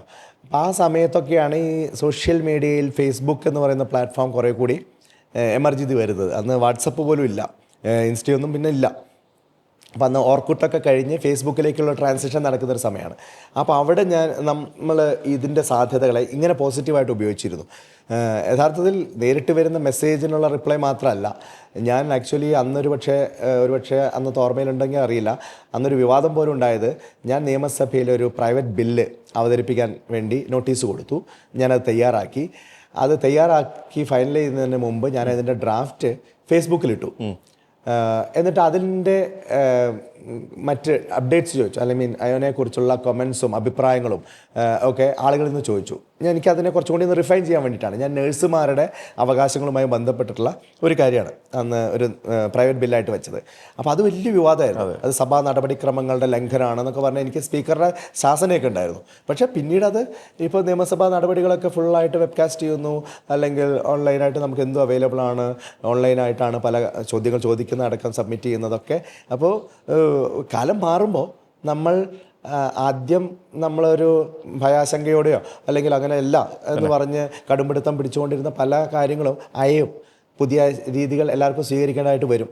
അപ്പം നല്ല മാറ്റമൊക്കെ ഉണ്ടാകുന്നുണ്ട്. അക്കാലത്ത് കളക്ടർ ബ്രോ ഒരു ഫേസ്ബുക്ക് പേജ് മാനേജ് ചെയ്തുകൊണ്ടിരുന്നപ്പോൾ എന്തൊക്കെയാണ് പറഞ്ഞുകൊണ്ടിരുന്നത്? ഇപ്പോൾ എല്ലാ കളക്ടർക്കും പ്രത്യേകം പേജുകളും ഉണ്ട്, എല്ലാവരും അത് മാനേജ് ചെയ്യുന്നുണ്ട്. താങ്കൾക്ക് ധാരാളം സുഹൃത്തുക്കളുണ്ട് രാഷ്ട്രീയത്തിൽ. അത് നിങ്ങളും ഷാഫി പറമ്പിലായിട്ടുള്ള ഒരു ബോണ്ടിങ്ങും ഭയങ്കര ഒരു സുഹൃത്ത് ബന്ധമൊക്കെ ഭയങ്കര പോപ്പുലർ ആണല്ലോ, പ്രത്യേകിച്ച് ഓൺലൈനിലൊക്കെ നമുക്ക് കാണാം. ഷാഫിയെ പറ്റി അധികം ആരോടും പറയാത്ത എന്തെങ്കിലും ഒരു രസകരമായിട്ടുള്ള ഒരു കാര്യം പറയാമോ? ഷാഫി ഇതേ പറഞ്ഞ പോലെ നിയമസഭയിൽ ഞങ്ങൾ ഒരുമിച്ചാണ് വരുന്നത്. പക്ഷേ നിയമസഭ വരുന്നതിന് എത്രയോ മുമ്പ് ഞങ്ങൾ തമ്മിൽ പരിചയമുണ്ട്, അടുപ്പമുണ്ട്. ഞാൻ പറഞ്ഞല്ലോ, ഞാൻ ഷാഫിയുടെ തൊട്ട് സീനിയറായിട്ടുള്ള ഒരു ബാച്ചിൻ്റെ ആളാണ്. അപ്പോൾ ഞാൻ KSUവിൻ്റെ സംസ്ഥാന ഭാരവാഹിയായിരിക്കുമ്പോഴാണ് പട്ടാമ്പി കോളേജിലെ ഒരു പ്രൊമിനൻ്റ് ആയിട്ട് വളർന്നു വരുന്ന പൊട്ടൻഷ്യലുള്ള ഒരു ചെറുപ്പക്കാരൻ, KSUക്കാരൻ എന്ന നിലയിൽ ഷാഫിയെ പരിചയപ്പെടുന്നത്. അങ്ങനെ ഷാഫിയെ ഞങ്ങളെല്ലാം ചേർന്ന് പാലക്കാട് ജില്ലാ KSU ജനറൽ സെക്രട്ടറി ആക്കി, പിന്നീട് ജില്ലാ പ്രസിഡൻ്റായി, സംസ്ഥാന ജനറൽ സെക്രട്ടറി, അങ്ങനെയൊക്കെയാണ് ഷാഫി വളരെ രീതിയിൽ എമർജ് ചെയ്ത് വരുന്നത്. അപ്പോഴൊക്കെ എനിക്ക് ഷാഫിയുടെ ഒരു ക്യാരക്ടറിൽ ഏറ്റവും പ്രധാനമായിട്ട് തോന്നുന്നത് ആളുകളായിട്ട് പെട്ടെന്ന് കണക്റ്റഡ് ആവും. ആളുകളുടെ ഒരു വൈബ് പിടിക്കാൻ പറ്റുന്നുണ്ട്. കുറേ കൂടി എന്താ പറയുക, എളുപ്പത്തിൽ അത് സാധിക്കുന്നുണ്ട്. അപ്പോൾ അതൊരു രാഷ്ട്രീയ നേതാവിന്, പ്രത്യേകിച്ചും പുതിയ ജനറേഷനിലുള്ള രാഷ്ട്രീയ നേതാവിന് വലിയൊരു പ്ലസ് പോയിന്റ് ആണല്ലോ. അപ്പോൾ അത് എനിക്ക് വലിയ അട്രാക്റ്റീവായിട്ട് തോന്നുന്നുണ്ട്. വർഷങ്ങളായിട്ട് നമ്മൾ കേരളം ഭരിച്ചുകൊണ്ടിരുന്നത് ഇരു മുന്നണികളും മാറിയാണ്, അഞ്ചു കൊല്ലം എന്ന് പറഞ്ഞുകൊണ്ട്. പക്ഷേ ഇതിപ്പോൾ കഴിഞ്ഞൊരു 10 വർഷമായിട്ട് നമ്മൾ കണ്ടുകൊണ്ടിരിക്കുന്നത് ഒരേ മുന്നണി ഇങ്ങനെ ഭരണ തുടർച്ച വരുന്നു. ഇപ്പോൾ അവർ ഭയങ്കര കോൺഫിഡൻ്റ് ആണ്, ഞങ്ങൾ 3ാം തവണയും തിരിച്ചു വരും, LDF 3.0 വന്നിരിക്കും എന്നൊക്കെയാണ് പറയുന്നത്. സോ അതേസമയം ധാരാളം പ്രശ്നങ്ങളും ഉണ്ടായിട്ടുണ്ട്, പൊതുവെ ഒരു ഭരണവിരുദ്ധ നിലപാടുണ്ടെന്നൊക്കെയാണ് പറയുന്നത്. So what do you think? ഇല്ല, അങ്ങനെ അവർക്ക് ചിന്തിക്കാനുള്ള ഒരു രാഷ്ട്രീയ സാഹചര്യവും കേരളത്തിലില്ല. കാരണം ഈ രണ്ടാമത്തെ ഗവൺമെൻറ് 2021 വന്നത്, തുടർഭരണം വന്നത്. അതിനുശേഷം നിരന്തരമായി അവർ തോറ്റുകൊണ്ടിരിക്കുകയാണ്. നിയമസഭാ ഉപതെരഞ്ഞെടുപ്പുകൾ നടന്നു. ആദ്യം തൃക്കാക്കരയിൽ നടന്നു, അതിനുശേഷം പുതുപ്പള്ളിയിൽ നടന്നു, അതിനുശേഷം പാലക്കാട് നടന്നു, അതിനുശേഷം ഏറ്റവും ഒടുവിൽ ഇപ്പോൾ നിലമ്പൂരിൽ നടന്നു. ഇതിലെല്ലാം അവർ വലിയ രീതിയിൽ പരാജയപ്പെടുകയാണ്. ഞങ്ങളുടെ ഭൂരിപക്ഷം നിലവിലുള്ളതിൻ്റെ 3 ഇരട്ടി 4 ഇരട്ടിയായിട്ട് വർദ്ധിക്കുകയും ചെയ്യുകയാണ്. ഇപ്പോൾ ചേലക്കരയിൽ പോലും ഞങ്ങൾ പരാജയപ്പെട്ടെങ്കിലും 40,000-ഓളം ഉണ്ടായിരുന്ന ലീഡ് 10,000-ലേക്ക് കുറയ്ക്കാനാണ് ഞങ്ങൾക്ക് സാധിച്ചത്. ഓക്കെ, അത് ഒരു ഭാഗത്ത്. പാർലമെൻറ്റ് ഇലക്ഷനിൽ ഞങ്ങൾ 18 സീറ്റിൽ ഞങ്ങൾ ജയിക്കുകയാണ് 20-ൽ. അതുപോലെ തന്നെ പഞ്ചായത്ത് ഇലക്ഷനിൽ ഞങ്ങൾ വലിയ രീതിയിൽ ഇപ്പോൾ മുന്നോട്ട് വന്നു. കേരളത്തിലെ 6 കോർപ്പറേഷനിൽ 4 എണ്ണം ഇപ്പം ഞങ്ങൾ ഭരിക്കുകയാണ്. പഞ്ചായത്തുകളും ബ്ലോക്ക് പഞ്ചായത്തുകളും ജില്ലാ പഞ്ചായത്തും ഒക്കെ വലിയ മൂവ്മെൻറ്റ് ഞങ്ങൾക്ക് ഉണ്ടാക്കാൻ പറ്റും. മുനിസിപ്പാലിറ്റിയിലൊക്കെ നല്ല പെർഫോമൻസ് ആണ്. അപ്പോൾ ഇങ്ങനെ നിരന്തരം ഇലക്ഷനിൽ ഞങ്ങൾ വിജയിക്കുമ്പോൾ അവർ ചോദിക്കുകയാണ് LDF അല്ലാതെ മറ്റാര് എന്നുള്ളത്. അതൊരു ശരിക്കും പറഞ്ഞാൽ കേരളത്തിലെ ജനങ്ങളെ പരിഹസിക്കുന്നൊരു ചോദ്യമാണ്. നിങ്ങളല്ലാതെ മറ്റൊരാളുണ്ട്, അത് UDF ആണ് എന്ന് ചില മണ്ഡലങ്ങളിൽ ഞാൻ കണ്ടു. പ്രത്യേകിച്ച് മാത്യു കുഴൽനാടൻ്റെ മണ്ഡലത്തിലാണെന്ന് തോന്നുന്നു. ഞാനുണ്ട് ഇവിടെ പറഞ്ഞോണ്ട് 2 ഫ്ലെക്സുകൾ അടുത്തടുത്ത് നിൽക്കുന്ന ചോദ്യം. എത്ര ജനങ്ങളുമായിട്ട് ഡിസ്കണക്റ്റഡ് ആണ് അവർ എന്നുള്ളതാണ് തെളിയിക്കുന്നത്. അവരല്ല, മറ്റാളുകളുണ്ട് എന്ന് നിരന്തരം ആവർത്തിച്ച് കേരളത്തിലെ ജനങ്ങൾ പറഞ്ഞുകൊണ്ടിരിക്കുകയാണ്. അത് പാർലമെൻറ്റ് തെരഞ്ഞെടുപ്പിലായാലും ശരി, പഞ്ചായത്ത് തെരഞ്ഞെടുപ്പിലായാലും ശരി, നിയമസഭ ഉപതെരഞ്ഞെടുപ്പിലായാലും ശരി. എന്നിട്ടും അവർ ചോദിക്കുകയാണ്. അപ്പം അവരൊരു അമിത ആത്മവിശ്വാസം പുറത്തേക്ക് കാണിച്ച് ഈ തോൽക്കാൻ പോകുന്നതിൻ്റെ അവസാന നിമിഷം വരെയുള്ളൊരു ഇതുണ്ടല്ലോ, ഏറുപിടുത്തമുണ്ടല്ലോ, അത് അവർക്ക് വളരെ നല്ല രീതിയിൽ ചെയ്യാൻ പറ്റും. ഇപ്പോൾ അവരൊരു 30,000 വോട്ടിന് തോൽക്കുന്ന മണ്ഡലത്തിൽ പോലും ഇലക്ഷൻ റിസൾട്ട് എണ്ണി തുടങ്ങുന്നത് വരെ നമുക്കെന്താ ഒരു ഫീൽ ഉണ്ടാവുക, അവരാണ് ജയിക്കുക എന്നുള്ളതല്ലേ. അങ്ങനെ ഒരു ഫീല് പകുതിയെങ്കിലും ഉണ്ടാക്കിയെടുക്കാൻ അവർക്ക് പറ്റും. ഇപ്പോൾ പാലക്കാട് അവർ 3ാം സ്ഥാനത്താണ് പോയേ, പക്ഷെ എന്തായിരുന്നു അവരുടെ പെർഫോമൻസ് അല്ലെങ്കിൽ ആ നിലയിലുള്ള. നിലമ്പൂരിൽ ഞങ്ങൾക്ക് കിട്ടിയ വോട്ടും ഇപ്പോൾ ഞങ്ങളോടൊപ്പമുള്ള അൻവറിൻ്റെ കിട്ടിയ വോട്ടും, അതും ഭരണവിരുദ്ധ വോട്ടുകളാണല്ലോ. അതൊക്കെ നോക്കിക്കഴിഞ്ഞാൽ 30,000-ത്തോളം വോട്ടിൻ്റെ ഭൂരിപക്ഷമാണ് നിലമ്പൂരിലുള്ളത്. പക്ഷേ ഇലക്ഷൻ അവസാന നിമിഷം വരെ ആര് ജയിക്കുന്നതായിരുന്നു പകുതി ആളുകളെങ്കിലും പറഞ്ഞിരുന്നത്. LDF കാൻഡിഡേറ്റ് ജയിക്കുന്ന വിശ്വസിച്ച ഒരുപാട് ആളുകളുണ്ടല്ലോ. ഈ ഡീലുണ്ടെന്നൊക്കെ പറയുന്നത് ശരിയാണോ? ഇപ്പോൾ നിങ്ങളുടെ പ്രത്യക്ഷ നേതാവ് അടക്കം പറയുന്നുണ്ടല്ലോ, പല മണ്ഡലങ്ങളിലും ഡീലുണ്ട് എന്നൊക്കെ പറഞ്ഞിട്ട്. ഡീലുണ്ട് എന്നുള്ളത് തൃത്താലയുടെ അടക്കം അനുഭവത്തിൽ ഞങ്ങൾക്ക് പറയാൻ സാധിക്കും. കഴിഞ്ഞ തവണ തൊട്ട് തന്നെ ഇപ്പോൾ ഇവിടെയൊക്കെ ആണെങ്കിൽ കഴിഞ്ഞ തവണ BJPക്ക് കിട്ടാമായിരുന്ന, അല്ലെങ്കിൽ സാധാരണഗതിയിൽ അവരുടെ മറ്റേ ഇലക്ഷൻ്റെ കണക്കുകളൊക്കെ വെച്ച് നോക്കുമ്പോൾ കിട്ടേണ്ടിയിരുന്ന ഒരു 6,000-7,000 വോട്ട് കാണാനില്ല. ഞാൻ പരാജയപ്പെടുന്നത് 3,000 വോട്ടിനാണ്. ഈ 2 കൂട്ടരുടെയും ഒരു പൊതുശത്രുവായി ആ ഘട്ടത്തിൽ ഞാൻ ഉണ്ടായിരുന്നു എന്നുള്ളത് ഒരു യാഥാർത്ഥ്യമാണ്. അപ്പം ബൂത്ത് അടിസ്ഥാനത്തിൽ ഞങ്ങൾ വിശകലനം ചെയ്യുമ്പോഴൊക്കെ വളരെ കൃത്യമായിട്ട് കാണാൻ സാധിക്കുന്നത് എങ്ങോട്ടാണ് വോട്ട് ട്രാൻസ്ഫർ ആയിരിക്കുന്നത് എന്നുള്ളത്. അപ്പം ആ ഡീല് അത് ആവർത്തിക്കപ്പെട്ടാൽ പോലും അതിനെ മറികടക്കുക എന്നുള്ളതാണ് ഞങ്ങളുടെ ഒന്നാമത്തെ ദൗത്യം. രണ്ടാമത്തെ കാര്യം, അത്തരത്തിലുള്ള ഒരു ഡീലും ഇന്ന് ജനങ്ങൾക്ക് സ്വീകാര്യമല്ല.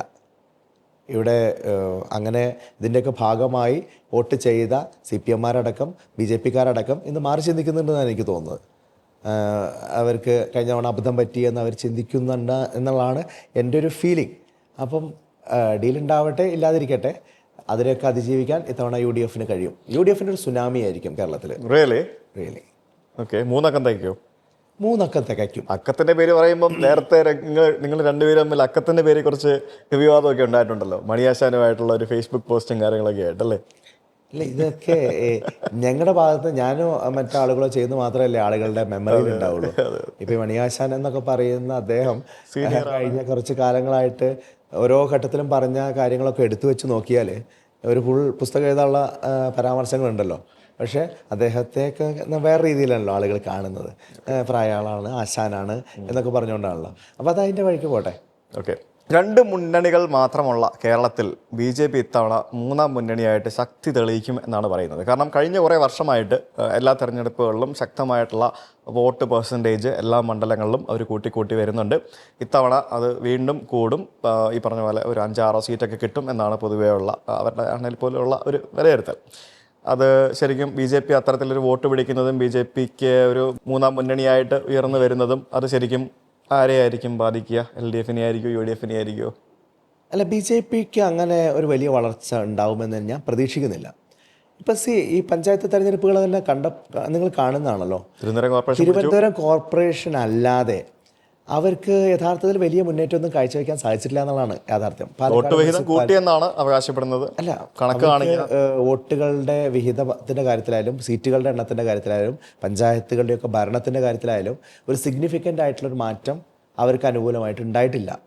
പക്ഷെ സ്വാഭാവികമായിട്ടും തിരുവനന്തപുരം കോർപ്പറേഷൻ അവർ പിടിക്കുക എന്ന് പറയുമ്പോൾ അതിനൊരു ന്യൂസ് വാല്യൂ വലിയ രീതിയിൽ ഉണ്ടാവുമല്ലോ. അപ്പം BJPക്ക് അങ്ങനെ ഒരു നല്ല ലീഡർഷിപ്പ്, സർവ്വസ്വീകാര്യമായിട്ടുള്ള ലീഡർഷിപ്പോ ആ നിലയിലൊരു കാഴ്ചപ്പാടോ, എപ്പോഴൊരു ക്രെഡിബിലിറ്റി ആണല്ലോ ഏറ്റവും പ്രധാനം. ഒരു ക്രെഡിബിൾ ആൾട്ടർനേറ്റീവ് എന്നുള്ള അർത്ഥത്തിൽ BJPക്ക് കേരളത്തിൽ വരാൻ ഇതുവരെ സാധിച്ചിട്ടില്ല. അപ്പം അതുകൊണ്ട് അതൊരു വലിയ ഭീഷണിയാവുമെന്ന് തോന്നുന്നില്ല. പക്ഷെ ഈ പറഞ്ഞ ഡീലുകളുണ്ടെങ്കിൽ ചില സീറ്റുകളിൽ ഇപ്പോൾ CPM, ഇപ്പോൾ പാലക്കാട് സീറ്റ് CPM സ്ഥിരമായിട്ട് 3ാം സ്ഥാനത്ത് പോകുന്ന സീറ്റാണ്. അവിടെ 2ാം സ്ഥാനത്ത് BJP ആണ്, ഞങ്ങളാണ് ജയിച്ചു നിൽക്കുന്നത്.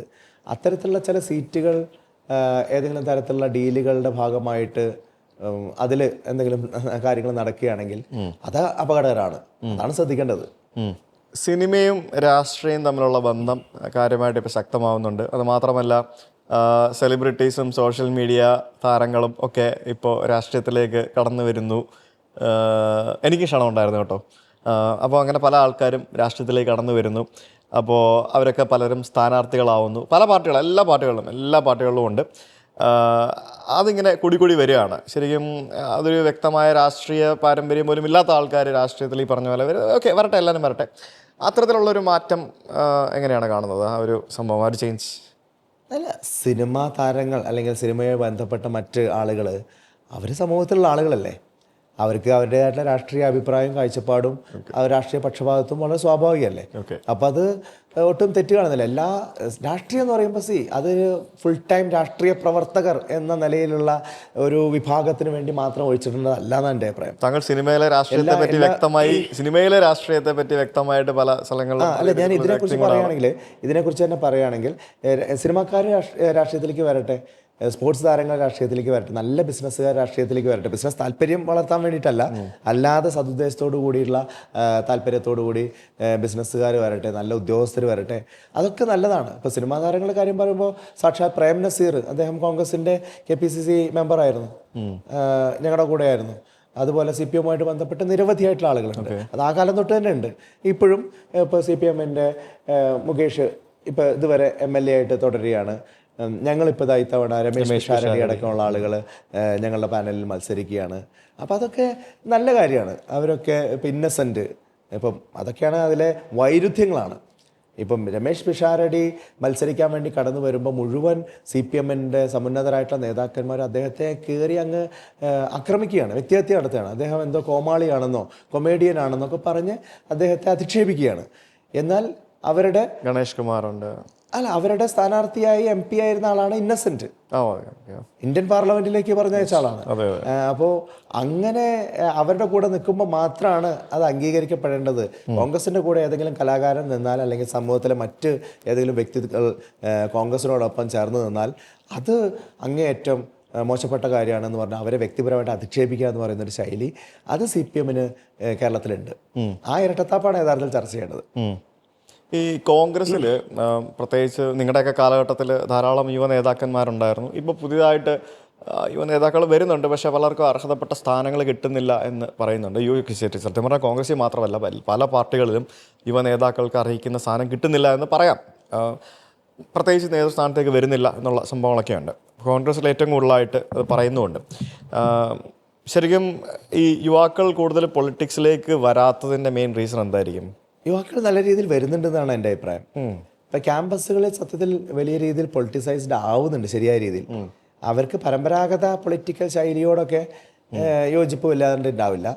പക്ഷെ അതല്ലാത്ത രീതിയിൽ നല്ല കാഴ്ചപ്പാടുള്ള കുട്ടികളായിട്ട് ഇപ്പം ഞങ്ങളുടെയൊക്കെ KSUവിൻ്റെ ഒക്കെ മെഡിക്കലും മിടുക്കന്മാരുമായിട്ടുള്ള നിരവധി ആളുകൾ അവർ പല മേഖലകളിൽ പിന്നീട് പോകുമ്പോഴും അവരൊക്കെ നല്ല പൊളിറ്റിക്കലായിട്ട് തന്നെ അവർ മാറുന്നുണ്ട്. അപ്പോൾ അത് യുവതലമുറ മുഴുവൻ അരാഷ്ട്രീയവാദികളാണെന്നോ രാഷ്ട്രീയത്തിൽ താല്പര്യമില്ലാത്ത ആളുകളാണെന്നോ അങ്ങനെ പറയാൻ സാധിക്കുന്നില്ല. നല്ല പൊളിറ്റിക്കൽ സെൻസുള്ള ആളുകൾ തന്നെയാണ്. വളരെ ഷാർപ്പായിട്ടുള്ള ചോദ്യങ്ങൾ ഉന്നയിക്കുന്ന ആളുകളുണ്ട്. എനിക്ക് അവരോട് വലിയ മതിപ്പാണുള്ളത്.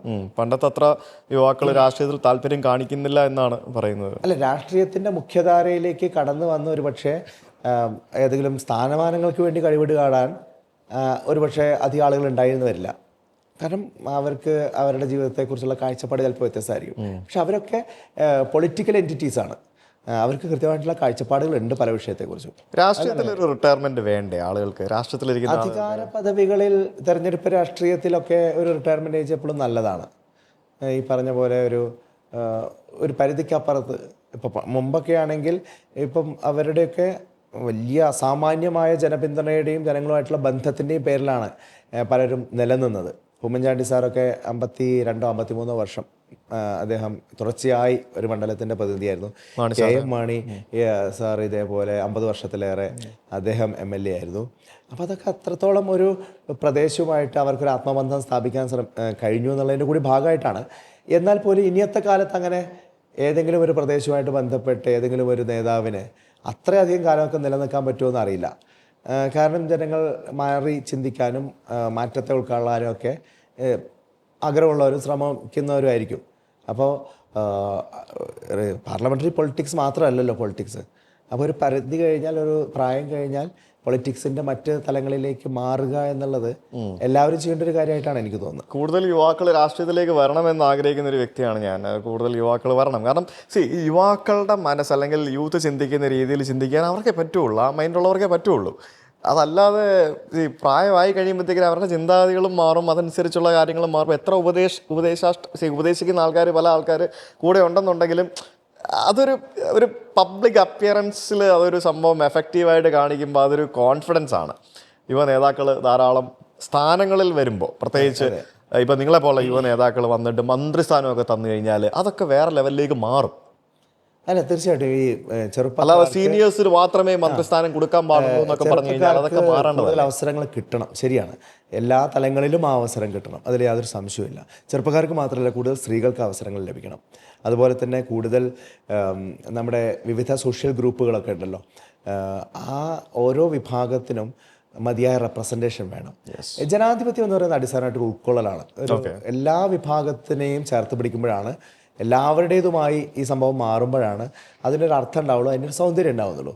അപ്പോൾ അതല്ലാതെ ഏകപക്ഷീയമാകുമ്പോഴാണ് ഈ കുഴപ്പങ്ങൾ മുഴുവൻ ഉണ്ടാകുന്നത്, അസംതൃപ്തികൾ ഉണ്ടാകുന്നത്. ഒരു ഭാഗത്തൊരു അസംതൃപ്തി ഉണ്ടായാൽ അതിൻ്റെ പൊട്ടിത്തെറി ചിലപ്പോൾ വേറെ രീതിയിലാവും. അപ്പോൾ സമൂഹത്തിൽ ഏതെങ്കിലും തരത്തിൽ അത്തരത്തിലുള്ള അന്തഛിദ്രങ്ങളോ അല്ലെങ്കിൽ ഒരു അതിരുവിട്ട പ്രതികരണങ്ങളോ ഒക്കെ ഉണ്ടെങ്കിൽ നമ്മളതിൻ്റെ റൂട്ട് കോസിലേക്ക് പോയി നോക്കിയാൽ യഥാർത്ഥത്തിൽ ആ വ്യക്തി അല്ലെങ്കിൽ ആ വ്യക്തി പ്രതിനിധാനം ചെയ്യുന്ന വിഭാഗം അണ്ടർ റെപ്രസെൻറ്റഡ് ആണ് എന്ന് നമുക്ക് കാണാൻ കഴിയുന്നതാണ് എൻ്റെ ഒരു നിരീക്ഷണം. ഓക്കെ. അപ്പം അവിടെയാണ് യഥാർത്ഥത്തിൽ പരിഹാരം ഉണ്ടാകേണ്ടത്. ഓക്കെ. അപ്പം ഞാൻ പറഞ്ഞത് ഇവിടത്തുള്ള വിവിധ സാമൂഹ്യ വിഭാഗങ്ങൾ, വിവിധ ഈ പറഞ്ഞ വിവിധ ജെൻഡർ, ഇതൊക്കെ ആനുപാതികമായി റെപ്രസെൻ്റ് ചെയ്യപ്പെടാം. ഈ ഒരു കാഴ്ചപ്പാടാണ് കേട്ടോ ദേശീയ തലത്തിൽ രാഹുൽ ഗാന്ധി മുന്നോട്ട് വയ്ക്കുന്നത്. ഈ കാസ്റ്റ് സെൻസസ് നടത്തണം, അതിൻ്റെ അടിസ്ഥാനത്തിൽ കാര്യങ്ങളെ കുറേ കൂടി ശാസ്ത്രീയമായി തന്നെ എത്ര റെപ്രസെൻറ്റേഷൻ ഓരോരുത്തർക്ക് വേണം, എത്ര കുറവുണ്ട് എന്നൊക്കെ കൃത്യമായിട്ട് പഠിച്ചാലും മനസ്സിലാക്കിയാലും അതിൻ്റെ പരിഹാരത്തിലേക്ക് നമുക്ക് എളുപ്പത്തിൽ എത്താൻ പറ്റും. അങ്ങനെ പരിഹരിച്ച് വേണം മുന്നോട്ട് പോകാൻ. അങ്ങനെ വരുമ്പോഴാണ് എല്ലാവരെയും ചേർത്ത് പഠിക്കുന്ന ഒരു സംവിധാനമായിട്ട് നമ്മുടെ ജനാധിപത്യം കൂടുതൽ മെച്ചുവേർഡ് ആവുള്ളൂ. ഓക്കെ. താങ്കളെ ഏറ്റവും ഇൻസ്പയർ ആയിട്ടുള്ള രാഷ്ട്രീയ നേതാവ് ആരാണ്? ഒരു പൊളിറ്റീഷ്യൻ. പൊളിറ്റിക്സിൽ ഒരുപാട് ആളുകൾ ഉണ്ട്. യഥാർത്ഥത്തിൽ ഇപ്പം ഉള്ള ആളുകൾ എന്ന് പറഞ്ഞപ്പോൾ തീർച്ചയായിട്ടും ഞാൻ പറഞ്ഞ പോലെ രാഹുൽ ഗാന്ധിയാണ്.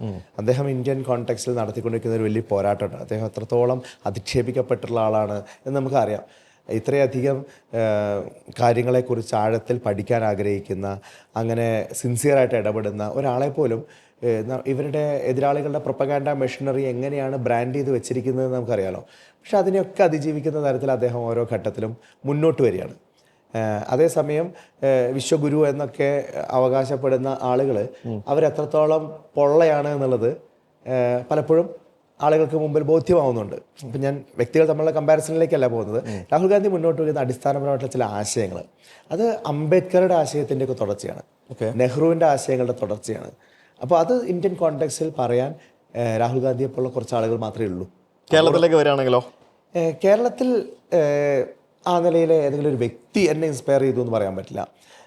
കാരണം എൻ്റെ പാർട്ടിയിൽപ്പെട്ട ആളുകൾ, പല നേതാക്കന്മാരും ഇപ്പം ഞങ്ങളുടെയൊക്കെ 2 ബാച്ച് 3 ബാച്ച് സീനിയറായിട്ടുള്ള ആളുകൾ, അവരൊക്കെ നമ്മളോട് കാണിക്കുന്ന വലിയൊരു വാത്സല്യവും സ്നേഹവും അടുപ്പവും നമ്മളുടെ പല ഘട്ടങ്ങളിലും നൽകുന്ന പിന്തുണയും, അപ്പോൾ അതൊക്കെ എനിക്ക് അക്രോസ് ദ സ്പെക്ട്രം കിട്ടിയിട്ടുണ്ട്. ഓക്കെ. അപ്പം ഞാൻ ഉദാഹരണത്തിന് ഇപ്പോൾ കഴിഞ്ഞ തവണ നിയമസഭാ തെരഞ്ഞെടുപ്പിൽ പരാജയപ്പെട്ടപ്പോൾ പ്രധാനപ്പെട്ട നേതാക്കന്മാരൊക്കെ എന്നെ വിളിച്ച് ആശ്വസിപ്പിക്കുകയും നീ അങ്ങനെ തോറ്റുപോകേണ്ട ഒരാളല്ല, സംഘടനാ രംഗത്ത് വരേണ്ട ഒരാളാണ്, പാർട്ടി നിന്നെ കൈവിടില്ല എന്നൊക്കെ പറഞ്ഞപ്പോൾ അതൊരു കേവലം താൽക്കാലിക ആശ്വാസവാക്കായിട്ടാണ് ആ ഘട്ടത്തിൽ തോന്നിയത്.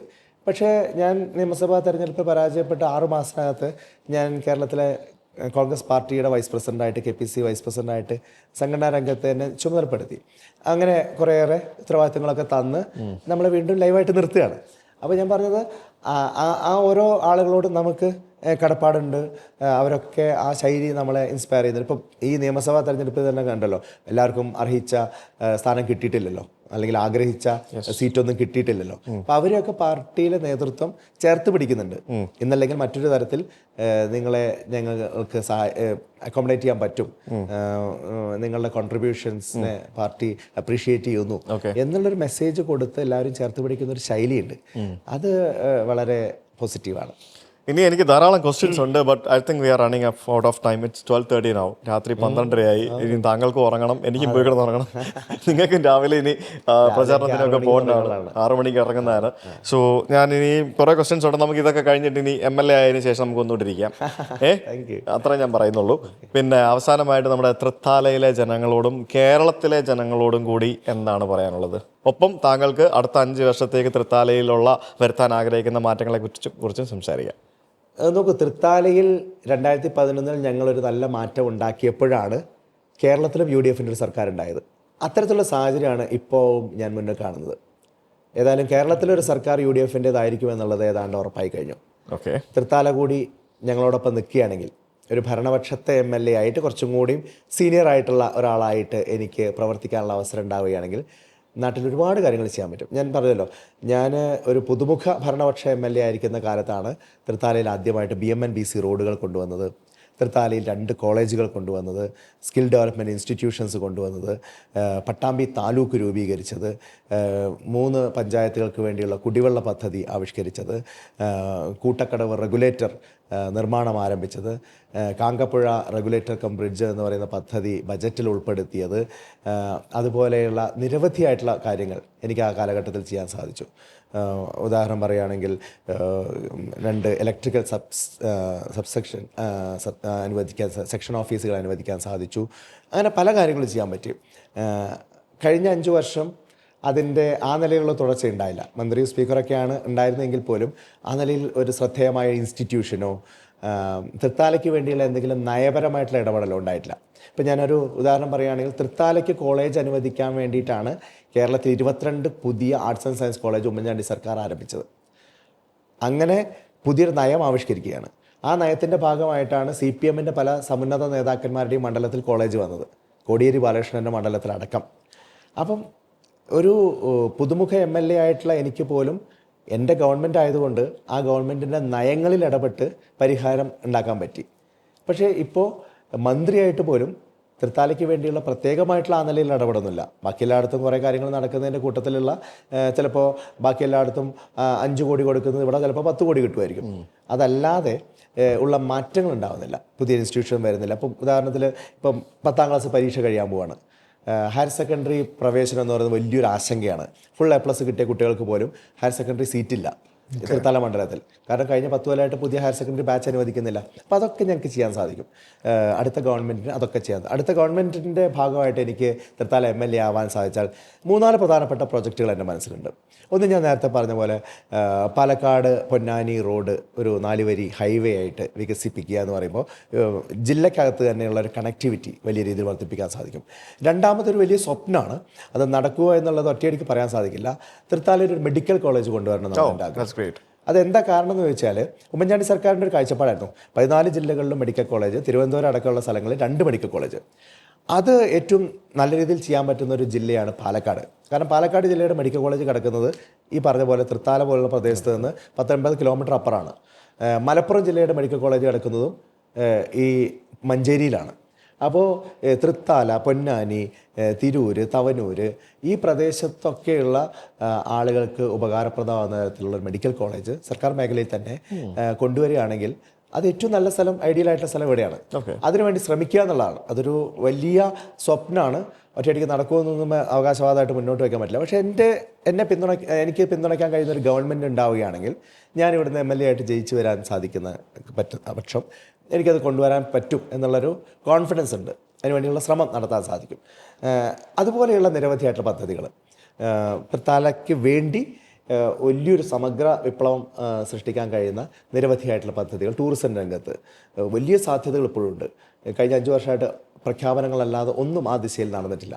ഇവിടെ ഉണ്ടായിരുന്നു പൈതൃക ടൂറിസം, അല്ലെങ്കിൽ നിള ടൂറിസം സർക്യൂട്ട് എന്നൊക്കെ പറഞ്ഞുള്ള പല പ്രഖ്യാപനങ്ങൾ നടന്നു, ഒന്നും മുന്നോട്ട് പോയിട്ടില്ല. ടൂറിസം രംഗത്ത് വലിയ സാധ്യതകളുണ്ട്. അതുപോലെ തന്നെ കാർഷിക മേഖലയിൽ ഇപ്പോൾ റൈസ് ബയോ പാർക്ക് അടക്കമുള്ള വലിയ പദ്ധതികൾ തൃത്താലയ്ക്ക് വേണ്ടി ഇന്നലകളിൽ പ്രഖ്യാപിക്കപ്പെട്ടാണ് ഉമ്മൻചാണ്ടി സർക്കാർ സമയത്ത്. അതിനുശേഷം പിണറായി വിജയൻ സർക്കാർ വന്നതിന് ശേഷം അതൊക്കെ മാറി. അപ്പോൾ പാലക്കാട് ജില്ലയിൽ അത്തരത്തിലുള്ള നെല്ലുമായിട്ട് ബന്ധപ്പെട്ട വ്യവസായ സംരംഭങ്ങൾ, അതുവഴിയുള്ള തൊഴിലവസരങ്ങൾ ഒക്കെ തൃത്താലയ്ക്ക് കൊണ്ടുവരാൻ നമുക്ക് സാധിക്കും. അപ്പോൾ അതൊക്കെ വലിയ മാറ്റങ്ങൾ ഉണ്ടാക്കാൻ പറ്റും. ഒരു ഇൻക്യുബേഷൻ സെൻറ്റർ, ആ അർത്ഥത്തിലുള്ള ഒരു IT പാർക്ക്, ഒരു റൂറൽ IT പാർക്ക് തൃത്താലയിൽ നമുക്ക് കൊണ്ടുവരാൻ സാധിക്കുന്ന കാര്യമാണ്. ഇത്തരത്തിലുള്ള കാര്യങ്ങളൊക്കെ ചെയ്യാൻ പറ്റും. ലിസ്റ്റ് ഉണ്ട്. എന്നോട് ഏതൊരു അർത്ഥത്തിൽ നിങ്ങൾ വിളിച്ചു ചോദിച്ചാലും എനിക്ക് ഇതിനെക്കുറിച്ച് കൃത്യമായിട്ട് കാഴ്ചപ്പാടുണ്ട്. ഇപ്പം ഞാൻ MLA അല്ലെങ്കിൽ പോലും ഇപ്പോൾ എൻ്റെ കയ്യിൽ ഇപ്പോൾ ഒരു 1 കോടി രൂപ തന്നു, നിങ്ങൾ ഏതെങ്കിലും ഒരു പഞ്ചായത്തിൽ 10 റോഡ് നിങ്ങൾ സജസ്റ്റ് ചെയ്യുമെന്ന് പറഞ്ഞാൽ ഞാൻ കണ്ണും പൂട്ടി ആ റോഡുകളുടെ പേര് എഴുതും. 10 ലക്ഷം രൂപ ഇന്ന റോഡിന്. കാരണം ഞാൻ ഈ റോഡുകളിലൂടെയും ഒക്കെ കഴിഞ്ഞ 15 വർഷമായിട്ട് യാത്ര ചെയ്യുന്നതാണ്. അപ്പോൾ റോഡുകൾ എന്ത് വേണം, പെരുമ്പിലാവ് പട്ടാമ്പി റോഡൊക്കെ പൊളിഞ്ഞു കിടക്കുക, നിർമ്മാണം നടക്കുന്നുണ്ട്.